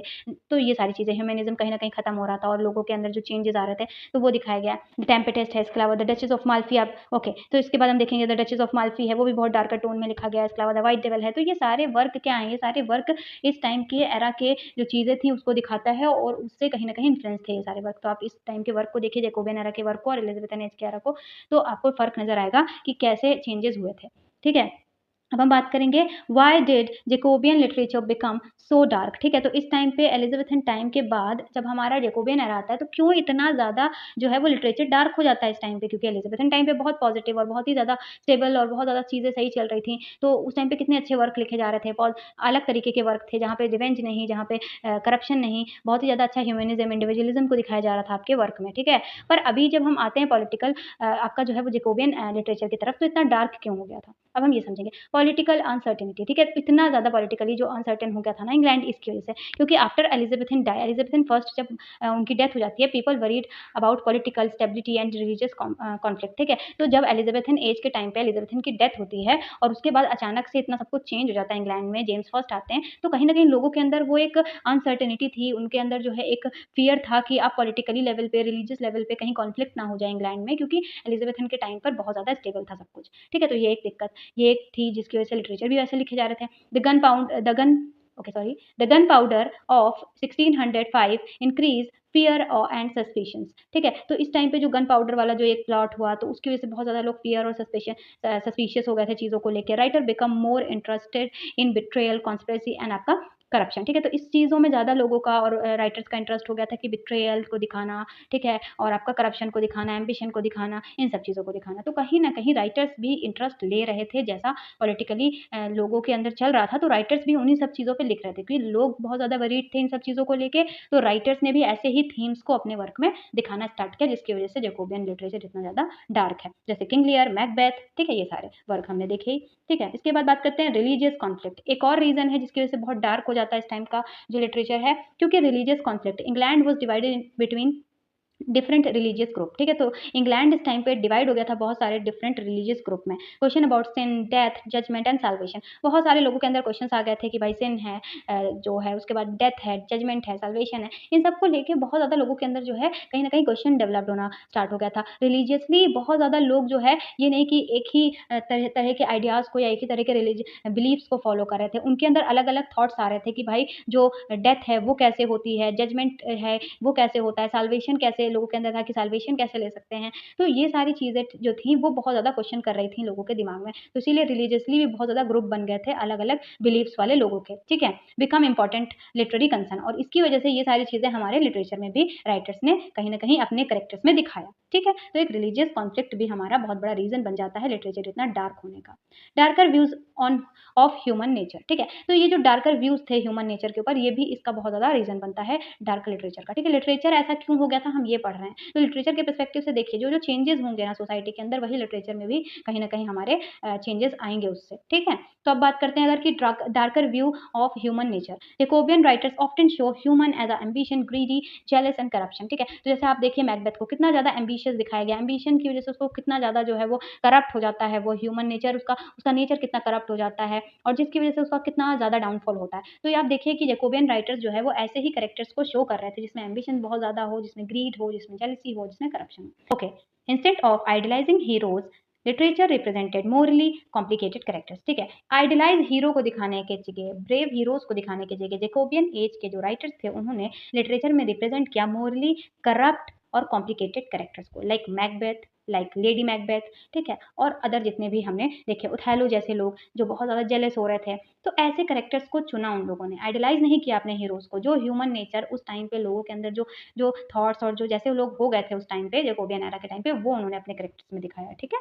तो ये भी एक रीज़न है कितना डार्क है हमारा लिटरेचर, ठीक है, उस टाइम का। Social and moral corruption, social and moral corruption इतने सारे जो हो रहे थे, like writers criticise the corruption of the court and society. Writers ने अपने वर्क के थ्रू करप्शन को क्रिटिसाइज़ किया है, कोर्ट को, सोसाइटी को क्रिटिसाइज़ किया। Wealth, power, sexual immorality and political ambitions often represented negatively, ठीक है? तो इस टाइम पे जो है वेल्थ को, पावर को, बहुत ज़्यादा सेक्सुअल डिज़ायर को, पॉलिटिकल जो है वो एम्बिशंस को, इन सब चीज़ों को नेगेटिवली भी, सॉरी, नेगेटिवली भी जो है वो प्रेज़ेंट किया गया था। जो भी आपके ह्यूमन नेचर में है वो सबको कैरेक्टर्स में, ठीक है? तो आप देखिए ऐसे मैकबेथ को देखिए, ओथेलो को देखिए, ठीक है? किंग लियर में उसकी जो डॉटर्स थी उसको देखिए, तो आप बहुत सारे शेक्सपियर के ही वर्क को देखेंगे ना तो आपको समझ आएगा कि कैसे शेक्सपियर ने अपने वर्क के अंदर, अपने कैरेक्टर्स के अंदर हीरोज़ को बहुत ज़्यादा जो है आइडलाइज़ नहीं करते हुए, उनके अंदर जो है वो सारे जो है वो ह्यूमन नेचर को दिखाया है नेगेटिवली भी और पॉज़िटिवली भी, जो उस टाइम पे सोसाइटी में चल रहा था। तो अगर आपको ये देखना है कि भई उस टाइम पे डार्क कितना क्यों लिखा जा रहा था, इतने डार्कर टोन का, सैटारिकल टोन का, और इतना ज़्यादा जो है वो करप्शन और ये सब चीज़ों को क्यों दिखाया जा रहा था? क्योंकि उस टाइम पे ऐसा ही कहीं न कहीं सोसाइटी का भी जो है वो नेचर और जो सोसाइटी में चेंजेज़ जो है वो हो रहे थे एलिज़ाबेथन के बाद, ठीक है? जेम्स फर्स्ट जब आया तब, ठीक है? तो ये सारे रीज़न्स बने। स्टाइल कैसा था? ठीक है? Style more complex and more dramatic, ठीक है? बहुत ज़्यादा जो है वो कॉम्प्लेक्स और ड्रामेटिक था, ठीक है? और आपका जो है वो frequent use of irony, satire, symbolism and dark imaginary, बहुत ज़्यादा जो है वो आपका आयरनी का यूज़ किया जाता था, मतलब क्रिटिसाइज़ करते थे, सटायर करते थे, सिम्बल्स का यूज़ करते थे, अलग-अलग जो है वो करप्शन को और आइडियाज़ को अपने शो करने के लिए अपने राइटर्स जो हैं पोएट्री में और ड्रामा में। इसके अलावा डार्क इमेजिनरी का यूज़ करते थे। Strong contrast between the appearance and reality, तो बहुत ज़्यादा स्ट्रॉन्ग जो है वो आपका कॉन्ट्रास्ट दिखाया जाता था, जो रियलिटी है और जो उसका अपीयरेंस है, मतलब जैसा वो कैरेक्टर दिख रहा है और जो उसकी रियलिटी है, ठीक है? मतलब अगर दिखाया वो स्ट्रॉन्ग जा रहा है पर अंदर से ऐसा भी है कि वो कन्फ्यूज़ रहता है, जैसे कि आपका हैमलेट हो गया। तो ऐसे कॉन्ट्रास्ट, यानी ऐसे जो है पोल अपोज़िट जो है वो एक ही कैरेक्टर के अंदर 2 तरीके के जो है वो पोल अपोज़िट आइडियाज़ को शो किया गया, जहाँ पे रियलिटी में उसके अपीयरेंस में कुछ और था, उसकी रियलिटी कुछ और थी, ठीक है? तो ऐसे टाइप के कैरेक्टर्स को यूज़ किया जा रहा था। ऐसे टाइप के टोन को यूज़ किया जा रहा था, और ड्रामेटिक एंड कॉम्प्लेक्स जो है वो आपका लिटरेचर में जो है वो थीम को यूज़ किया जा रहा था। मोर साइकोलॉजिकल कॉम्प्लिकेटेड कैरेक्टर्स, बहुत ज़्यादा साइकोलॉजिकली बहुत ज़्यादा कॉम्प्लिकेटेड कैरेक्टर्स होंगे। आपके एलिज़ाबेथन टाइम की तरह नहीं होगा, जबकि यहाँ पर बहुत साइकोलॉजिकली वो खुद ही बहुत ज़्यादा कन्फ्यूज़ कैरेक्टर्स को दिखाएँगे, या बहुत ज़्यादा ओवर जो है वो एम्बिशन दिखाएँगे कैरेक्टर्स के अंदर, तो ये सारी चीज़ें। इन drama shocking events and intense emotional situations were common, ठीक है? ड्रामा के अंदर shocking events, intense emotional situations को दिखाना बहुत कॉमन हो जाएगा। जैकोबियन एज में आप देखिए जितने भी वर्क हैं, जैसे लेडी मैकबेथ के जो सीन्स दिखाए गए हैं, कितना ज़्यादा जो है वो इंटेंशनल है, कितना ज़्यादा शॉकिंग है, बहुत सारी चीज़ें दिखाई गई हैं इमोशनली, ठीक है? और जो भी उसको होता है, हैलुसिनेशन होते हैं उसको, तो ये सारी चीज़ें देखिए ड्रामा में कैसे जो है वो इवेंट्स को दिखाया जा रहा है, कैसे सिंबल्स का यूज़ करके कैसे जो है वो डार्क थीम को, इमेजिनरी को दिखाया गया है। तो आपको ये याद रखना है कि स्टाइल कैसा था, बहुत कॉम्प्लेक्स, बहुत ड्रामेटिक था। सटायर यूज़ किया जाता था, आयरनी, सिम्बोलिज़्म और डार्क इमेजिनेशन का यूज़ किया जाता था। एक ही कैरेक्टर्स के अंदर 2 तरीके के जो है वो अलग-अलग कॉन्ट्रास्ट जो है वो अपीयरेंस को और रियलिटी को दिखाया जाता था। साइकोलॉजिकली बहुत कैरेक्टर्स जो है वो कॉम्प्लिकेटेड होते थे। तो ये आपको याद रखना है। अब इस टाइम पे मेटाफिजिकल पोइट्री बहुत ज़्यादा फेमस हो गई थी, यानी मेटाफिजिकल पोइट्स इस टाइम पे अपने जो है मेजर पोइट्रीज उन्होंने लिखे हैं, और इस टाइम के जो एरा है जैकोबियन एरा, उसमें मेटाफिजिकल पोइट्स जो थे वो बहुत ज़्यादा मेजर पोइट्स और ग्रुप माने जाते हैं, जिसमें आपके थे जॉन डन, जॉर्ज हर्बर्ट, इसके अलावा एंड्रयू मार्वल। तो ये सारे जो है वो मेटाफिजिकल बहुत फेमस पोइट हैं। अच्छा, इनका आप बहुत सारे और भी मेटाफिजिकल पोइट्स हैं, आप उनको सर्च करेंगे, बट इसके अलावा मैं यहाँ पे बात करूँगी कि इनका स्टाइल कैसा था। तो ये विट, कंसीट, पैराडॉक्स, आर्गुमेंटेशन, इसके अलावा रिलीजियस जो है और फिलोसफिकल थीम्स का यूज़ करते थे। ठीक है, तो अगर हम बात करें विट क्या है, क्लेवर और इंटेलेक्चुअल आइडियाज़ को यूज़ करते थे अपनी पोइट्री के अंदर। कंसीट्स यानी दो बिल्कुल ही पोल अपोजिट चीज़ों को कंपेयर करते थे। जॉन डन की पोएम है, आप उसमें देख सकते हैं बहुत सारे जो है वो अलग डिफरेंट डिफरेंट चीज़ों को उन्होंने जो है वो कंपेयर किया है, जिसका कोई कनेक्शन ही नहीं है एक दूसरे से। वैसी चीज़ों को जब राइटर या पोइट जो है एक दूसरे से कनेक्ट करता है, उससे कंपेरिजन करता है, तो उसे कंसीट कहते हैं। और बहुत ज़्यादा क्लेवर और इंटेलेक्चुअल आइडियाज़ का जब यूज़ करता है तो उसे विट कहते हैं। तो मेटाफिजिकल पोइट्स विट और कंसीट्स का बहुत यूज़ करते थे, याद रखिएगा, बहुत बार पूछा जाता है। पैराडॉक्स का यूज़ करते थे, ठीक है? यानी 2 जो है वो कॉन्ट्राडिक्टरी आइडियाज़ को जो है वो यूज़ करना एक साथ, ठीक है? आर्गुमेंटेशन का यूज़ करते थे, पोएम में जो है वो बहुत बार आर्गुमेंट्स हो रहे होते थे। अब ब्लेंड करते थे थॉट्स को और इमोशंस को, यानी थॉट और इमोशन दोनों को जो है वो ब्लेंड करके लिखते थे। डायरेक्ट लैंग्वेज का यूज़ करते थे और रिलीजियस और फिलोसॉफिकल दोनों थीम्स में लिखते थे। यानी कि अगर आप बात करेंगे जॉन डन की या जॉर्ज हर्बर्ट की, तो ये सब रिलीजियस, फिलोसॉफिकल सारे थीम्स का यूज़ करते थे। पर मेनली मेटाफिजिकल पोएट्स जो है वो विट और कंसीट्स का बहुत यूज़ करते थे। ये आपको इनके याद रखने हैं कि ये किस टाइप के स्टाइल में लिखते थे, बिकॉज़ बहुत बार पूछा जाता है। ठीक? अब बात करते हैं जैकोबियन एज के बारे में पॉइंटर्स में, ठीक है? अभी तक हमने सब कुछ डिस्कस किया, हमने डिस्कस किया हिस्टोरिकल बैकग्राउंड, हमने डिस्कस किया टाइमलाइन, इसके अलावा क्या-क्या चेंजेस हैं जिसकी वजह से लिटरेचर इतना डार्क था, कौन-कौन से जो है वो मेजर राइटर्स थे जो इस टाइम पे लिख रहे थे, वर्क कैसे लिखे जा रहे थे और कौन-कौन से थे। अब हम एक वन लाइनर में डिस्कस करेंगे अपने पूरे जैकोबियन एज को और रिवाइज़ करेंगे, ठीक है? जैसे आपको सारे यूजीसी नेट के इंपॉर्टेंट पॉइंटर्स मैं लास्ट में बता रही हूँ, अच्छे से इसको रिवाइज़ करवा रही हूँ, अच्छे से याद कर लीजिए, ठीक है? एक लाइनर में इसको डिस्कस करेंगे कि कैसे इंपॉर्टेंट इवेंट्स हुए। तो सबसे पहले जैकोबियन एज जो है 1603 से 1625 में स्टार्ट हुआ था जेम्स फर्स्ट के टाइम पे। जैकोबियंस जो वर्ड है वो आया है आपका लैटिन वर्ड से। इस टाइम पे आपका जेम्स फर्स्ट आते हैं और आपका क्वीन एलिजाबेथ फर्स्ट जो है 1603 में आपकी जो है वो थ्रोन से हट जाती हैं और आपका जेम्स फर्स्ट आ जाते हैं और उन्हीं के नाम पे जो है वो जैकोबियन एज रखा गया है। इसके अलावा मेजर थीम क्या था? Death, decay, corruption, revenge, ambition, moral disorder, ठीक है? तो इस टाइम पे क्या-क्या चीज़ें चल रही थी? बहुत ज़्यादा death, decay, corruption, revenge, ambition and moral disorder चल रहा था और वही लिटरेचर में दिखाया गया। Jacobean drama is known as for violence, interlude, इसके अलावा आपका बात करेंगे रिवेंज, साइकोलॉजिकल कॉम्प्लेक्सिटी, ठीक है? तो इस टाइम पे बहुत ज़्यादा जो है वो रिवेंज, वॉयलेंस का, इसके अलावा साइकोलॉजिकल जो है वो बहुत ज़्यादा कॉम्प्लेक्सिटी दिखाई जा रही थी आपके कैरेक्टर्स के अंदर, ठीक है? इसी टाइम पे आपके लेटर जितने भी ट्रेजेडीज़ हैं, वो आपके जैकोबियन एज में शेक्सपियर के जो है वो उन्होंने लिखे हैं। इंपॉर्टेंट जैकोबियन ड्रामेटिस्ट कौन-कौन से थे? तो बेन जॉनसन थे, आपका जो है वो जॉन वेबस्टर थे, इसके अलावा आपका थॉमस मिलिंटन थे, जॉन फॉर्ड थे। Okay, so that's it for this video. तो स्टार्ट करते हैं इस वीडियो को, जो कि है कैरोलाइन एज पे, ठीक है? ओके, सो हम कैरोलाइन एज को डिस्कस कर रहे हैं। उससे पहले हम जैकोबियन एज पे अगर जाएँ तो हमने देखा था कि जैकोबियन एज जो है वो आपका 1603 से स्टार्ट हुआ था और 1625 में ये जो है वो एंड हो गया था। इससे पहले क्वीन एलिजाबेथ हमारी थी, इसके बाद जेम्स फर्स्ट आते हैं और हमारा जैकोबियन एज स्टार्ट होता है। उस टाइम पे बहुत ही ज़्यादा डार्कर थीम जो है वो यूज़ किए जा रहे थे लिटरेचर में, बहुत ज़्यादा पॉलिटिकली और आपका जो है रिलीजियस एस्पेक्ट पे बहुत सारे चेंजेस आ गए थे आपके। इंग्लैंड में बहुत सारे ग्रुप बन गए थे, रिलीजियस बहुत सारे जो है वो ग्रुप बन गए थे। इसके अलावा बहुत ज़्यादा जो है वो करप्शन और एम्बिशन और ये सारी चीज़ें डिस्कस की जा रही थी हमारे लिटरेचर के अंदर। तो कहीं न कहीं हमारा जो लिटरेचर है जैकोबियन एज का, वो बहुत ज़्यादा डार्क और बहुत ज़्यादा नेगेटिव थॉट्स को और ह्यूमन नेचर को डिस्कस करता है, ठीक है? अब हम बात करते हैं अपने कैरोलाइन एज की। तो ये एज हमारा जो है उसका टाइमलाइन है 1625 से 1649 तक। अब देखिए जैकोबियन एज जो था, जहाँ पे जेम्स फर्स्ट आए थे, वो 1603 से 1625 तक आते हैं। इसके बाद हमारे जो है आते हैं चार्ल्स फर्स्ट, जिनके नाम पे जो है वो कैरोलस यानी कि कैरोलियन एज जो है या कैरोलाइन एज जो है वो रखा गया है, ठीक है? तो अगर हम बात करें कि जब चार्ल्स फर्स्ट आए तो आपका जो है वो कैरोलाइन एज जो है वो स्टार्ट हुआ और इस टाइम पे जो डायनेस्टी चल रही थी उसका नाम था स्टुअर्ट डायनेस्टी, ठीक है? तो जो चार्ल्स फर्स्ट थे वो जेम्स फर्स्ट के बाद आए, 1625 में आए, 1649 तक रहे और इसके टाइम पे जो डायनेस्टी चल रही थी चार्ल्स फर्स्ट के टाइम पे उसका नाम था स्टुअर्ट डायनेस्टी, ठीक है? तो आपको इतनी चीज़ें जो है वो याद रखनी है।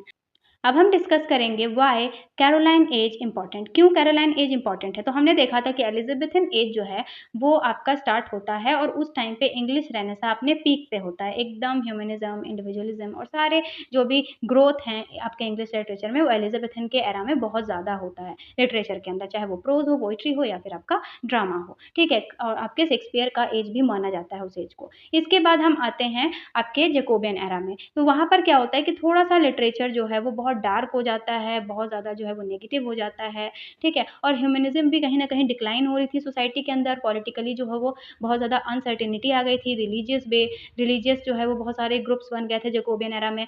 तो जो लोगों के अंदर इतना ज़्यादा अनसर्टेनिटी आ गई थी, उसकी वजह से हमारा जैकोबियन एरा भी बहुत ज़्यादा डार्क हो गया था। तो वो हमारा आपका सेकंड जो है वो फ़ेज़ है इंग्लिश रेनेसां का। पर कैरोलाइन एज जो है वो लास्ट फ़ेज़ है आपके इंग्लिश रेनेसां का, ठीक है?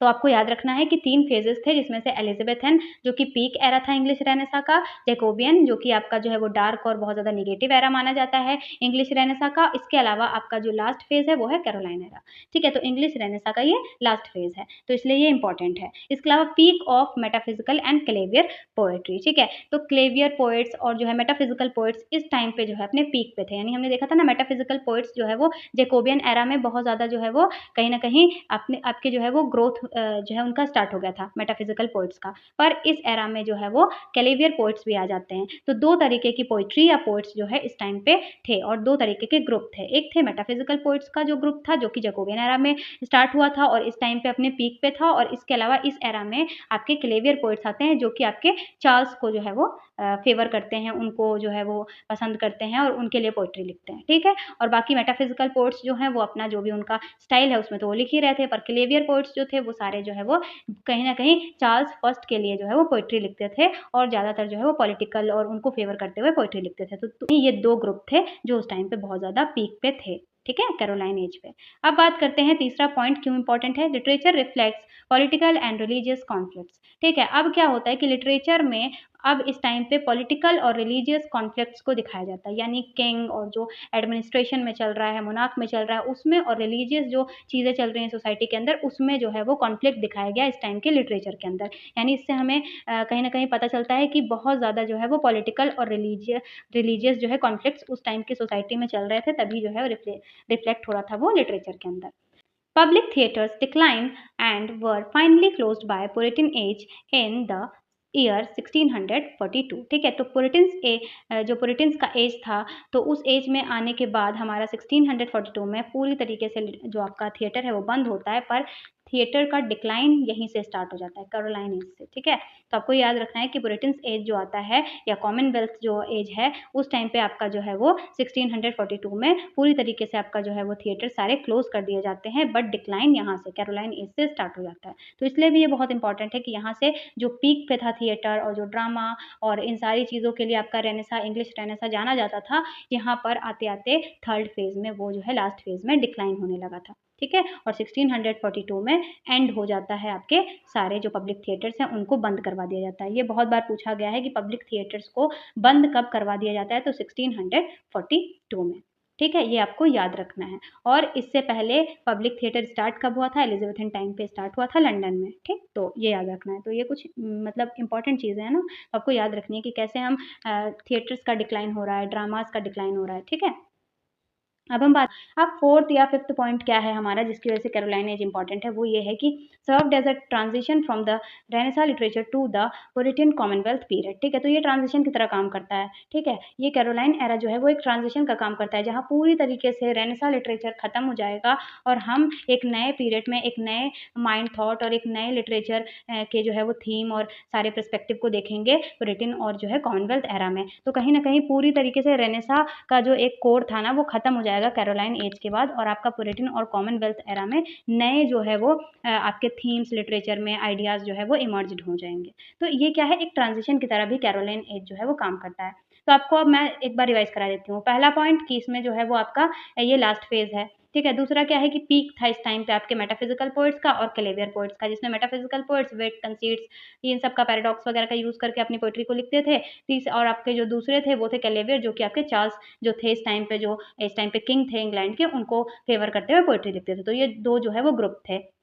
तीसरा पॉइंट क्या है कि आपका जो कॉन्फ्लिक्ट है वो रिलीजियस और पॉलिटिकल जो सोसाइटी में चल रहा था वो लिटरेचर में देखने को मिलता है। पब्लिक थिएटर कहीं न कहीं कैरोलाइन एज में डिक्लाइन हो जाते हैं पूरी तरीके से, और जब हमारा जो है आता है कॉमनवेल्थ एरा, तो ये पूरी तरीके से बंद ही हो जाता है 1642 में। तो ये ईयर बहुत इंपॉर्टेंट है, ये इवेंट बहुत इंपॉर्टेंट है। इसके अलावा ये ट्रांजिशन की तरह काम करता है जहाँ पे रेनेसां लिटरेचर आइडियाज़ पूरी तरीके से डिक्लाइन हो जाएँगे और पुरिटन और कॉमनवेल्थ पीरियड में एक नए आइडियाज़ और नई जो है वो लिटरेचर का थीम वगैरह, स्टाइल वगैरह इमर्ज्ड होगा। तो ये कुछ इंपॉर्टेंट पॉइंट्स थे।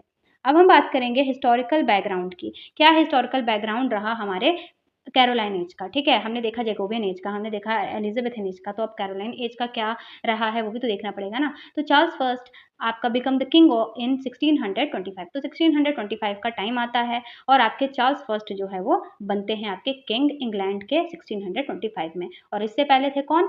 आप कमेंट में बताएँगे, ठीक है?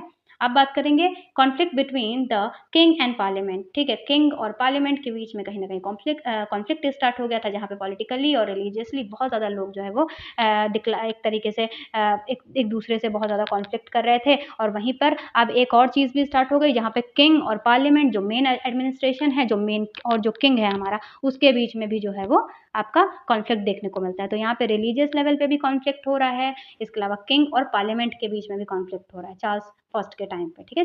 पिटीशन ऑफ राइट, ठीक है? पिटीशन ऑफ राइट आता है जिसको 1628 में जो लाया जाता है, जिसमें आपका लिमिटेशन लगाया जाता है रॉयल पावर्स पे, ठीक है? तो आपका ये राइट आता है जिसको 1628 में लेकर आते हैं, और इसमें जो है वो रॉयल जो राइट्स हैं उन पे कहीं न कहीं पार्लियामेंट जो है वो क्या करती है, एक जो है वो लिमिट लगाती है, ठीक है? यहाँ पे personal rule of Charles first, अब यहाँ से पर्सनल रूल स्टार्ट होता है। जब ये पिटीशन ऑफ राइट आता है ना 1628 में, तो यहाँ पर चार्ल्स फर्स्ट जो है वो अपना एक तरीके से डिक्टेटरशिप कह लीजिए या पर्सनल रूल स्टार्ट कर देता है, और वो रूल कब तक करता है? 1629 से लेके 1640 तक। इस एज में, कैरोलाइन एज में, आपको बहुत सारी चीज़ें, डेट्स याद रखनी होंगी। सबसे पहला ये एज का डेट जो कि है हमारा 1603 से 1625 से लेके 1600 आपका 40 तक। ये पूरा एज है क्योंकि यहाँ पे इस टाइम पे आए और इसके बाद यहाँ से लेकर चार्ल्स फर्स्ट ने 40 तक जो है वो यहाँ पे रूल किया। अब इसके बाद दूसरा जो बहुत इंपॉर्टेंट है कि आपका 42 में जो है वो अभी इसके बाद जो है वो आपका कैसे सिविल वॉर स्टार्ट हो जाएगा, तो वो इसके अलावा कैसे आपके थिएटर क्लोज हो जाएँगे वो, ठीक है? तो आपको याद रखना है कि 1629 से 1640 तक इसने पर्सनल रूल किया। जब पार्लियामेंट और किंग के बीच में कॉन्फ्लिक्ट हुआ और ये पिटीशन आया, राइट, जो कि 1628 में लाया जाता है, जहाँ पर रॉयल कोर्ट के ऊपर पावर लगा दी जाती है, लिमिटेशन लगा दी जाती है उसके पावर्स के ऊपर, ठीक है? तो आपको याद रखना है कि चार्ल्स फर्स्ट आया 25 में, इसके अलावा किंग और पार्लियामेंट के बीच में कॉन्फ्लिक्ट चल रहा था, जिसकी वजह से एक पिटीशन आती है जिसको लाया जाता है 1628 में, और यहाँ पर लिमिटेशन लगाई जाती है रॉयल पावर्स के ऊपर, ठीक है? अब इसके बाद क्या होता है कि आपका फोर्थ पॉइंट है कि पर्सनल रूल स्टार्ट कर देते हैं अब, ठीक है? 28 में जब ये पिटीशन आता है तो चार्ल्स फर्स्ट अपना पर्सनल रूल स्टार्ट कर देते हैं 1628 में, और वो रहता है आपका 1640 तक, ठीक है? अब इसके बाद तीसरा जो आपका फिफ्थ पॉइंट है वो है कि इंग्लिश सिविल वॉर बिगन, ठीक है? अब इसके बाद जब इतना पर्सनल रूल आ गया है आपके चार्ल्स फर्स्ट का, वो पर्सनली रूल कर रहे हैं, डिक्टेटरशिप कह लीजिए या पर्सनल रूल को जो भी आप कह लीजिए, ये स्टार्ट कर दिया ना आपके चार्ल्स फर्स्ट ने। तो अब जब चार्ल्स फर्स्ट ने ये स्टार्ट कर दिया तो लोगों के बीच में ही जो चार्ल्स फर्स्ट को सपोर्ट कर रहे थे और जो अपोजिट पार्टी को सपोर्ट कर रहे थे, उन दोनों के बीच में जो है वो लड़ाइयाँ स्टार्ट हो गई, यानी कि सिविल वॉर, यानी लोगों का ही एक दूसरे से जो है वो लड़ना स्टार्ट हो गया था। कब? 1642 में। और 1642 में ही एक और इवेंट होता है जहाँ पर पूरी तरीके से जो है वो सारे थिएटर्स जो थे पब्लिक, उसको जो है वो बंद करवा दिया जाता है। यानी चार्ल्स फर्स्ट के टाइम पे जो डिक्लाइन हुआ था, पुरिटन एज के आने के बाद, कॉमनवेल्थ एज के आने के बाद 42 में बिल्कुल पूरी तरीके से इसको बंद करवा दिया गया, ठीक है? आपके पब्लिक थिएटर को, क्योंकि चार्ल्स फर्स्ट तो पब्लिक थिएटर इन सब चीज़ों के खिलाफ नहीं था, पर आने वाले कॉमनवेल्थ जो एरा में जो लोग आने वाले हैं, पुरिटन एरा में जो लोग आने वाले हैं, किंग आने वाले हैं, उनको इस चीज़ से बहुत प्रॉब्लम है, थिएटर से और जो है वो ड्रामा और एंटरटेनमेंट से, तो इसीलिए वो थिएटर्स को 42 में क्लोज करा देते हैं। अब हम बात करेंगे Charles first was executed in 1649। अब 1649 का टाइम आता है और चार्ल्स फर्स्ट को जो है वो एग्जीक्यूट कर दिया जाता है, और 1625 से 1649 तक आपका कैरोलाइन एज रहता है, और फिर इसके बाद जो है इसका एंड हो जाता है। चार्ल्स फर्स्ट एग्जीक्यूट कर दिए जाते हैं तो यहाँ से एंड हो जाता है आपका जो आपका एज है ये कैरोलाइन एज, ठीक है? अब हम बात करेंगे, इसके बाद स्टार्ट होगा आपका ये वाला एज पुरिटन या कॉमनवेल्थ एज स्टार्ट होगा। ठीक है, लिटरेरी स्पिरिट क्या है इस एज की, यानी किस टाइप का जो है वो लिटरेचर कैरोलाइन एज में हो रहा था। हमने अभी हिस्टोरिकल बैकग्राउंड डिस्कस किया था, अब हम अपने लिटरेचर पे आते हैं। हमने देख लिया ना कि क्या क्या हिस्टोरिकल इवेंट हुए। सबसे पहले आपका जो है वो इनका 1625 में आना चार्ल्स का, इसके बाद चार्ल्स के आने के बाद 2 मेटाफिजिकल पोइट्स और वो आपका क्लेवियर पोइट्स लिख रहे थे, वो देखा। फिर 40 आपका जो है कैसे इन्होंने जो है पर्सनल रूल स्टार्ट कर दिया 1629 में, 40 तक वो रूल रहा, फिर सिविल वॉर स्टार्ट हो गया और फिर उसके बाद इनको 49 में एग्जीक्यूट करा दिया जाता है, मार दिया जाता है और आपका कॉमनवेल्थ एरा स्टार्ट हो जाता है। तो ये तो हम लोगों ने हिस्टोरिकल बैकग्राउंड कैरोलाइन एज का डिस्कस किया। अब हम देखेंगे कि इस टाइम पे कैरोलाइन एज में आपके लिटरेचर में क्या चल रहा था। तो the literature of this age was reflected, क्या रिफ्लेक्ट कर रहा था, पॉलिटिकल अनसर्टेनिटी। अब देखिए कितना कुछ चल रहा है पार्लियामेंट के बीच में और इन सब चीज़ों के बीच में कैसे कॉन्फ्लिक्ट चल रहा था, तो लिटरेचर में वही सारी चीज़ें दिखाई गई। पॉलिटिकल अनसर्टेनिटी जो सोसाइटी में चल रही थी, चार्ल्स जो कर रहे थे और पार्लियामेंट और इन सब चीज़ों के बीच में जो भी कॉन्फ्लिक्ट चल रहा था, तो उसकी वजह से पॉलिटिकल अनसर्टेनिटी आपके लिटरेरी टेक्स्ट में भी दिखाया गया है, लिटरेचर में भी इस टाइम के दिखाया गया है। रिलीजियस डिवोशन दिखाया गया है, भगवान और जो भी गॉड हैं, जो भी चीज़ें हैं रिलीजियस, जो भी आपके बिलीफ्स हैं, उसमें बहुत ज़्यादा डिवोशन लोगों का दिखाया गया। ठीक है, क्योंकि मेटाफिजिकल्स लिख रहे थे और मेटाफिजिकल पोइट्स जो है वो रिलीजियस और स्पिरिचुअल फिलोसफिकल चीज़ें लिखते थे, तो कहीं ना कहीं इतना पॉलिटिकल अनसर्टेनिटी होने की वजह से भी मेटाफिजिकल की जो पोइट्रीज हैं उसमें रिलीजियस डिवोशन देखा गया है। तो ये एक चीज़ है। ठीक है, इसी की वजह से रिलीजियस डिवोशन इस टाइम के लिटरेचर में देखा जाता है, इतना सारा पॉलिटिकल अनसर्टेनिटी होने के बाद भी। इसके बाद आपका आता है कोर्टली रिफाइनमेंट। ठीक है, कोर्टली रिफाइनमेंट यानी जितनी भी कोर्टली जो भी कोर्ट में और जो भी पार्लियामेंट में चीज़ें चल रही थी वो सारी चीज़ें दिखाई गई। लॉयल्टी दिखाया गया टू द मोनार्क। ठीक है, मोनार्क की तरफ जो लॉयल्टी थी लोगों की वो दिखाया गया, इतना सब कुछ होने के बाद भी। Meditation on life death and faith, meditation दिखाया गया आपका लाइफ डेथ एंड फेथ में। इसके अलावा transition from the renaissance optimistic to the Puritan seriousness. ठीक है, तो अब यहाँ पे दिखाया गया कि कैसे एक इसके अलावा ट्रांजिशन दिखाया गया कैसे रेनेसा ऑप्टिमिस्टिक से आपका पुरिटन सीरियसनेस तक। ठीक है, तो पुरिटन्स जो थे, कॉमनवेल्थ के जो लोग थे, वो बहुत ज़्यादा सीरियस थे और कैसे जो है रेनेसा बहुत ज़्यादा पॉजिटिव था। तो इसका एक ट्रांजिशन हुआ। ठीक है, कैसे ये रेनेसा से हम पुरिटन सीरियसनेस तक गए। ठीक है, या कॉमनवेल्थ एज में क्या क्या चीज़ें चेंज हुई उसका एक ट्रांजिशन माना जाता है। ये सब चीज़ें दिखाई गई हैं हमारे लिटरेचर में। अब हम बात करेंगे मेजर थीम्स की। अब इस एरा में ये तो हमने देख लिया कि लिटरेरी स्पिरिट क्या था, यानी किन चीज़ों पर बात हो रही थी लिटरेचर में। ओके, सो इसके बाद आपका जो है आपका हमने देखा पहले कि अभी तक हमने देखा कि क्या स्पिरिट था इस एज का। ठीक है, क्या क्या चीज़ें चल रही थी और किस तरीके से लिटरेचर फॉर्म हो रहा था इस एज में। अब हम देखेंगे मेजर थीम वर्क के अंदर। तो आपका दिखाया जाएगा रिलीजियस एंड स्पिरिचुअलिटी को, डिवाइन लव को, ह्यूमन मोर्टलिटी को, इसके अलावा आपका जो है वो लॉयल्टी को, ऑनर को, इसके अलावा आपका ब्यूटी, फ्रेंडशिप को, लव, प्लेजर, ये सब दिखाया जाएगा। मेटाफिजिकल पोइट्स दिखाएंगे इसको। इसके अलावा पॉलिटिकल कॉन्फ्लिक्ट्स दिखाया जाएगा। इसके अलावा फेथ एंड साल्वेशन को भी आपके वर्क में दिखाया जाएगा। Vanity of a worldly life. ठीक है, तो ये सारी चीज़ें इसके इस टाइम के जो लिटरेचर था उसका मेजर थीम था। अब हम बात करेंगे थिएटर इन कैरोलाइन एज। हमने पहले ही बहुत अच्छे से डिस्कस कर लिया कि थिएटर कैसे जो है क्या था। अब हम देखेंगे कि वो डिक्लाइन हुआ, ये हमने देखा। पर इस टाइम पे, क्योंकि अभी हम क्या है लास्ट फेज में है आपके जो है रेनेसा के और इंग्लिश रेनेसा के, और आपका जो है वो जैकोबियन पीरियड में तो भैया अच्छे से चल रहा था लिटरेचर और बढ़िया ड्रामा चल रहा था, तो थिएटर भी अच्छा चल रहा था। इससे पहले एलिजाबेथन एज में तो पीक पे था थिएटर। तो अब इस टाइम पे क्या क्या चीज़ें हुई जिसकी वजह से पूरी तरीके से जो है वो आपका बंद हो गया था थिएटर, और कैसे डिक्लाइन हो रहा था थिएटर कैरोलाइन एज में, हम उसको देखेंगे। क्योंकि ड्रामा और थिएटर का बहुत ज़्यादा जो है वो इम्पोर्टेंस रहा है हमारे पूरे जो है वो रेनेसा और एलिजाबेथन से लेकर कैरोलाइन एज तक। तो हम ये ज़रूर देखेंगे ना आपकी लास्ट में कि कैसे भाई आते हुए टाइम में 1442 में 1642 में कैसे पूरी तरीके से बंद हो गया, क्या चीज़ें हुई, क्या चीज़ें इम्पैक्ट करती हैं, तो ये देखेंगे। Theatre in the Caroline age, तो कैरोलाइन एज लास्ट फेज है, तो यहाँ पर थिएटर का क्या था जो है वो इम्पोर्टेंस, वो देखेंगे। वाई इम्पॉर्टेंट, ठीक है, थिएटर क्यों इंपॉर्टेंट था इस एज में भी। अब देखेंगे कि theatre continue brief but decline because of the political unrest. अब ये देखो यहाँ पे अच्छे प्लेस लिखे जा रहे थे, सब कुछ अच्छा हो रहा था लिटरेचर में, अच्छे ड्रामाज इस टाइम पे भी लिखे गए हैं, पर कहीं न कहीं जो डिक्लाइन हो रहा था ना पॉलिटिकली, जो अनरेस्ट था पूरी तरीके से इंग्लैंड चार्ल्स फर्स्ट के टाइम पे, उसकी वजह से थिएटर जो है वो धीरे-धीरे डिक्लाइन होने लगा था। ये एक रीज़न बना था, वरना वर्क अच्छे और जो है ड्रामास अच्छे लिखे जा रहे थे इस एज में भी। पर ये क्या है कि पॉलिटिकली इतना ज़्यादा अनरेस्ट था, चार्ल्स फर्स्ट का आना और फिर उसके बाद इतना ज़्यादा जो है वो पॉलिटिकली इतना अनस्टेबल हो जाना इंग्लैंड का, तो ये सारी चीज़ों की वजह से जो है वो डिक्लाइन हो गया। थिएटर पे लोगों ने ध्यान नहीं दिया, क्योंकि थिएटर या ड्रामा या आर्ट या कुछ भी है वो तभी जो है फ्लरिश करेगा जब पॉलिटिकली भी स्टेबल होगा कोई कंट्री। तो यहाँ पे क्या देखा ना हम लोगों ने पहले ही पूरा हिस्टोरिकल बैकग्राउंड में कि कैसे एक अपना पर्सनल रूल स्टार्ट कर दिया, कैसे वो पेटिशन आया और कैसे पार्लियामेंट और इन दोनों के बीच में, किंग के बीच में कॉन्फ्लिक्ट चल रहा था। तो ये सब चीज़ों की वजह से अच्छे ड्रामाज होने के बाद भी थिएटर यहाँ पर डिक्लाइन हो गया। ठीक है, फीचर्स क्या थे इस टाइम पे? तो आपका लेविश कोर्ट, एंटरटेनमेंट, मॉस्क्यूज़ लिखे जा रहे थे, रिमेन्ड पॉपुलर। इस टाइम पे जो है मॉस्क्यूज़ लिखे जा रहे थे और बहुत ज़्यादा एंटरटेनमेंट इसी से होता था और बेन जॉनसन जो है ऐसे जो है वो वर्क लिखते थे। इंक्रीजिंग सेंसरशिप एंड आपका जो है वो पॉलिटिकल प्रेशर। अब इसकी वजह से अब यहाँ पे क्या हुआ कि सेंसरशिप लगाना और पॉलिटिकल जो है वो प्रेशर पड़ रहा था, जिसकी वजह से जो है वो थिएटर कहीं न कहीं धीरे-धीरे डिक्लाइन हो रहा था। लोग जो है वो ड्रामा लिखना बंद कर रहे थे और पोएट्री पे ज़्यादा फ़ोकस कर रहे थे, ठीक है? क्योंकि कहीं न कहीं इतना सारी चीज़ें होने के बाद ड्रामा लिखना उन्होंने सही नहीं समझा और ड्रामा अच्छे जो लिखे गए वो नहीं, पर उसके अलावा ज़्यादातर लोगों ने फिर पोएट्री पे शिफ्ट कर लिया था, ठीक है? जैसे मेटाफिज़िकल पोएट, क्लेवर पोएट्स ये ज़्यादा लिख रहे थे और ड्रामाज़ धीरे-धीरे कहीं न कहीं कम हो गए थे इन सब रीज़न की वजह से। Fewer greater place than the Elizabethan and Jacobean period. यहाँ पे बहुत कम प्ले लिखे जा रहे थे और बहुत ज़्यादा जो है वो इस टाइम पे प्लेस जो है वो डिक्लाइन हो गए थे लिखना और पोएट्री मेटाफिज़िकल पोएट्स और आपका जो क्लेवर पोएट्स हैं वो पोएट्री ज़्यादा फ़ोकस कर रहे थे लिखने पे, ठीक है? इसके अलावा पब्लिक थिएटर ऑफ़िशियली बंद हो जाता है, हमने देखा ही जब कॉमनवेल्थ एरा आएगा, जब पार्लियामेंट और पुरिटन पार्लियामेंट का एरा आएगा तो पूरी तरीके से जो है 1642 में बंद हो जाएगा क्योंकि ऑलरेडी चार्ल्स और पार्लियामेंट के बीच में ही लड़ाई चल रही है ना, तो पार्लियामेंट जीतेगी और फिर थिएटर को पूरी तरीके से बंद करवा देगी, ठीक? तो ये और कई सारे सेंसरशिप लगाने के लिए और पॉलिटिकल प्रेशर वैसे भी आ रहा था इस एज में भी कि थिएटर को बंद करवाया जाए, पर पूरी तरीके से बंद तब तक तो नहीं होगा जब तक चार्ल्स फर्स्ट रहते हैं, इसके बाद बंद हो जाता है, ठीक है? तो ये आपने देखा ना कि क्यों थिएटर इम्पोर्टेंट रहा इस एज में भी और कैसे वो डिक्लाइन हो गया, ठीक?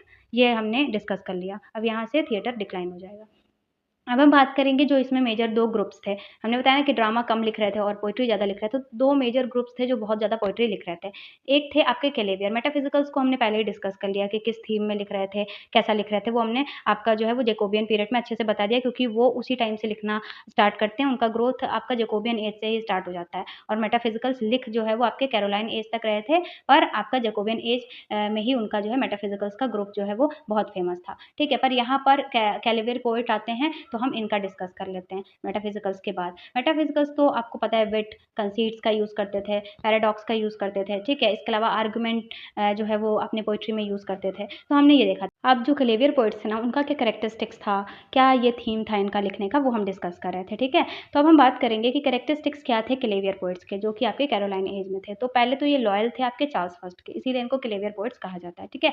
मेटाफिज़िकल पोएट्स आपके रिलीजियस, फिलॉसफिकल, ठीक है? हर तरीके के वर्क को लिखते थे, पर क्लेवियर पोएट्स ज़्यादातर लॉयल थे आपके चार्ल्स फर्स्ट के और ये इन्हीं के लिए जो है पोएट्री लिखा करते थे। सेलिब्रेट करते थे लव को, ब्यूटी को, फ्रेंडशिप को एंड ऑनर करते थे आपके का जो है carpe diem, seize the day यानी कि प्रेज़ेंट में रह के प्रेज़ेंट को कैसे एन्जॉय करना है, इन सब चीज़ों पे फ़ोकस करके ये पोएट्री लिखा करते थे, ठीक है? इसके अलावा मेजर इसके पोएट्स थे आपके रॉबर्ट थे, इसके अलावा आपके जो है वो थॉमस कैरियो थे, इसके अलावा आपका जॉन सकलिंग थे, इसके अलावा आपका रिचर्ड लवलेस थे, ठीक है? तो ये सारे जो है वो आपके मेजर क्लेवियर पोएट्स थे और हमने मेटाफिज़िकल पोएट्स को भी डिस्कस किया था। अब हम बात करेंगे मेटाफिज़िकल पोएट्स की, तो हमें पता ही है मेटाफिज़िकल पोएट्स के बारे में हमने पहले भी डिस्कस किया है। मेटाफिज़िकल पोएट्स जो कि जॉन डन थे, रॉबर्ट जॉर्ज हर्बर्ट थे, इसके अलावा एंड्रयू मार्वल थे जो विट, कंसीट्स, इसके अलावा पैराडॉक्स और आर्गुमेंटेशन का यूज़ करते थे, ठीक है? इसके अलावा रिलीजियस एंड फिलॉसफिकल थीम्स को जो है वो जो है वो क्या करते थे, ब्लेंड करते थे और थॉट और इमोशन को भी ब्लेंड करके लिखते थे। इसके अलावा डायरेक्ट लैंग्वेज ये यूज़ करते थे, ठीक है? का। अब हम बात करेंगे लास्ट में कि कैसे किस-किस चीज़ ने जो है वो कैरोलाइन एज में जो है वो कंट्रीब्यूट किया जिसकी वजह से कैरोलाइन एज भी इतना ज़्यादा फ्लरिश हुआ था। तो मेटाफिज़िकल पोएट्स ने जो है वो बहुत ज़्यादा जो है पोएट्री लिखी और अपनी मैच्योरिटी जो मैच्योर प्लेस जो पोएट्रीज़ थी सॉरी, वो इन्होंने इसी टाइम पे लिखी मेटाफिज़िकल पोएट्स ने। क्लेवियर पोएट्स जो भी फ्लरिश हुए इस टाइम पे जो चार्ल्स फर्स्ट के लिए लिखते थे, ठीक है? इसके अलावा जो है कार्पे डिएम जो है उनका मेन थीम था। इसके अलावा डिवोशनल पोएट्री अटेंड ग्रेटर जो है वो आर्टिस्टिक एक्सीलेंस तो आपका ग्रेट जो डिवोशनल पोएट्री थी जो डिवोशनल पोएट्री थी इस टाइम पे वो अटेंड करती है आपका ग्रेटर आर्टिस्टिक एक्सीलेंस को इस टाइम पे मतलब डिवोशनल पोएट्री बहुत ज़्यादा अपने पीक पे थी और क्लेवियर पोएट्स और मेटाफिज़िकल पोएट्स दोनों इस पे लिखना पसंद करते थे। Prepare the way of the Puritan and restoration literature इसके बाद आपका जो है कहीं न कहीं लिटरेचर का डिक्लाइन होना और ये सब चीज़ों का एक वे बनाता है पुरिटन और रेस्टोरेशन एज की तरफ। इसके अलावा produce the earlier masterpiece of John Milton, ठीक है? इसके अलावा पुरिटन एज आएगा जहाँ पे अर्लियर टाइम पे ही आपके जो है वो जॉन मिल्टन ने यहाँ पे कैरोलाइन एज से लिखना स्टार्ट कर दिया था और अपना पीस जो है वो क्रिएट करेंगे वो स्टार्टिंग में ही आपके कॉमनवेल्थ और रेस्टोरेशन एज जो आने वाला है उससे पहले जो कॉमनवेल्थ और पुरिटन एज आने वाला है उस टाइम पे, ठीक है? तो आपको ये चीज़ें याद रखनी है कि इस टाइम पे अर्लियर जो है वो मास्टरपीस आपके जॉन डन लिख रहे थे, मेटाफिज़िकल जो है वो अपनी मैच्योरिटी की जितनी पोएट्री थी वो लिख रहे थे, क्लेवियर पोएट्स भी बहुत ज़्यादा फ्लरिश हुए जिन्होंने चार्ल्स फर्स्ट के लिए लिखा, डिवोशनल पोएट्री अपने एकदम आर्टिस्टिक एक्सीलेंस पे था, ठीक है? ग्रेटर जो है वो पीक पे था। तो ये सारी चीज़ें आपको याद रखनी है। So thank you so much for this video. I hope कि आपको ये वीडियो पसंद आई हो।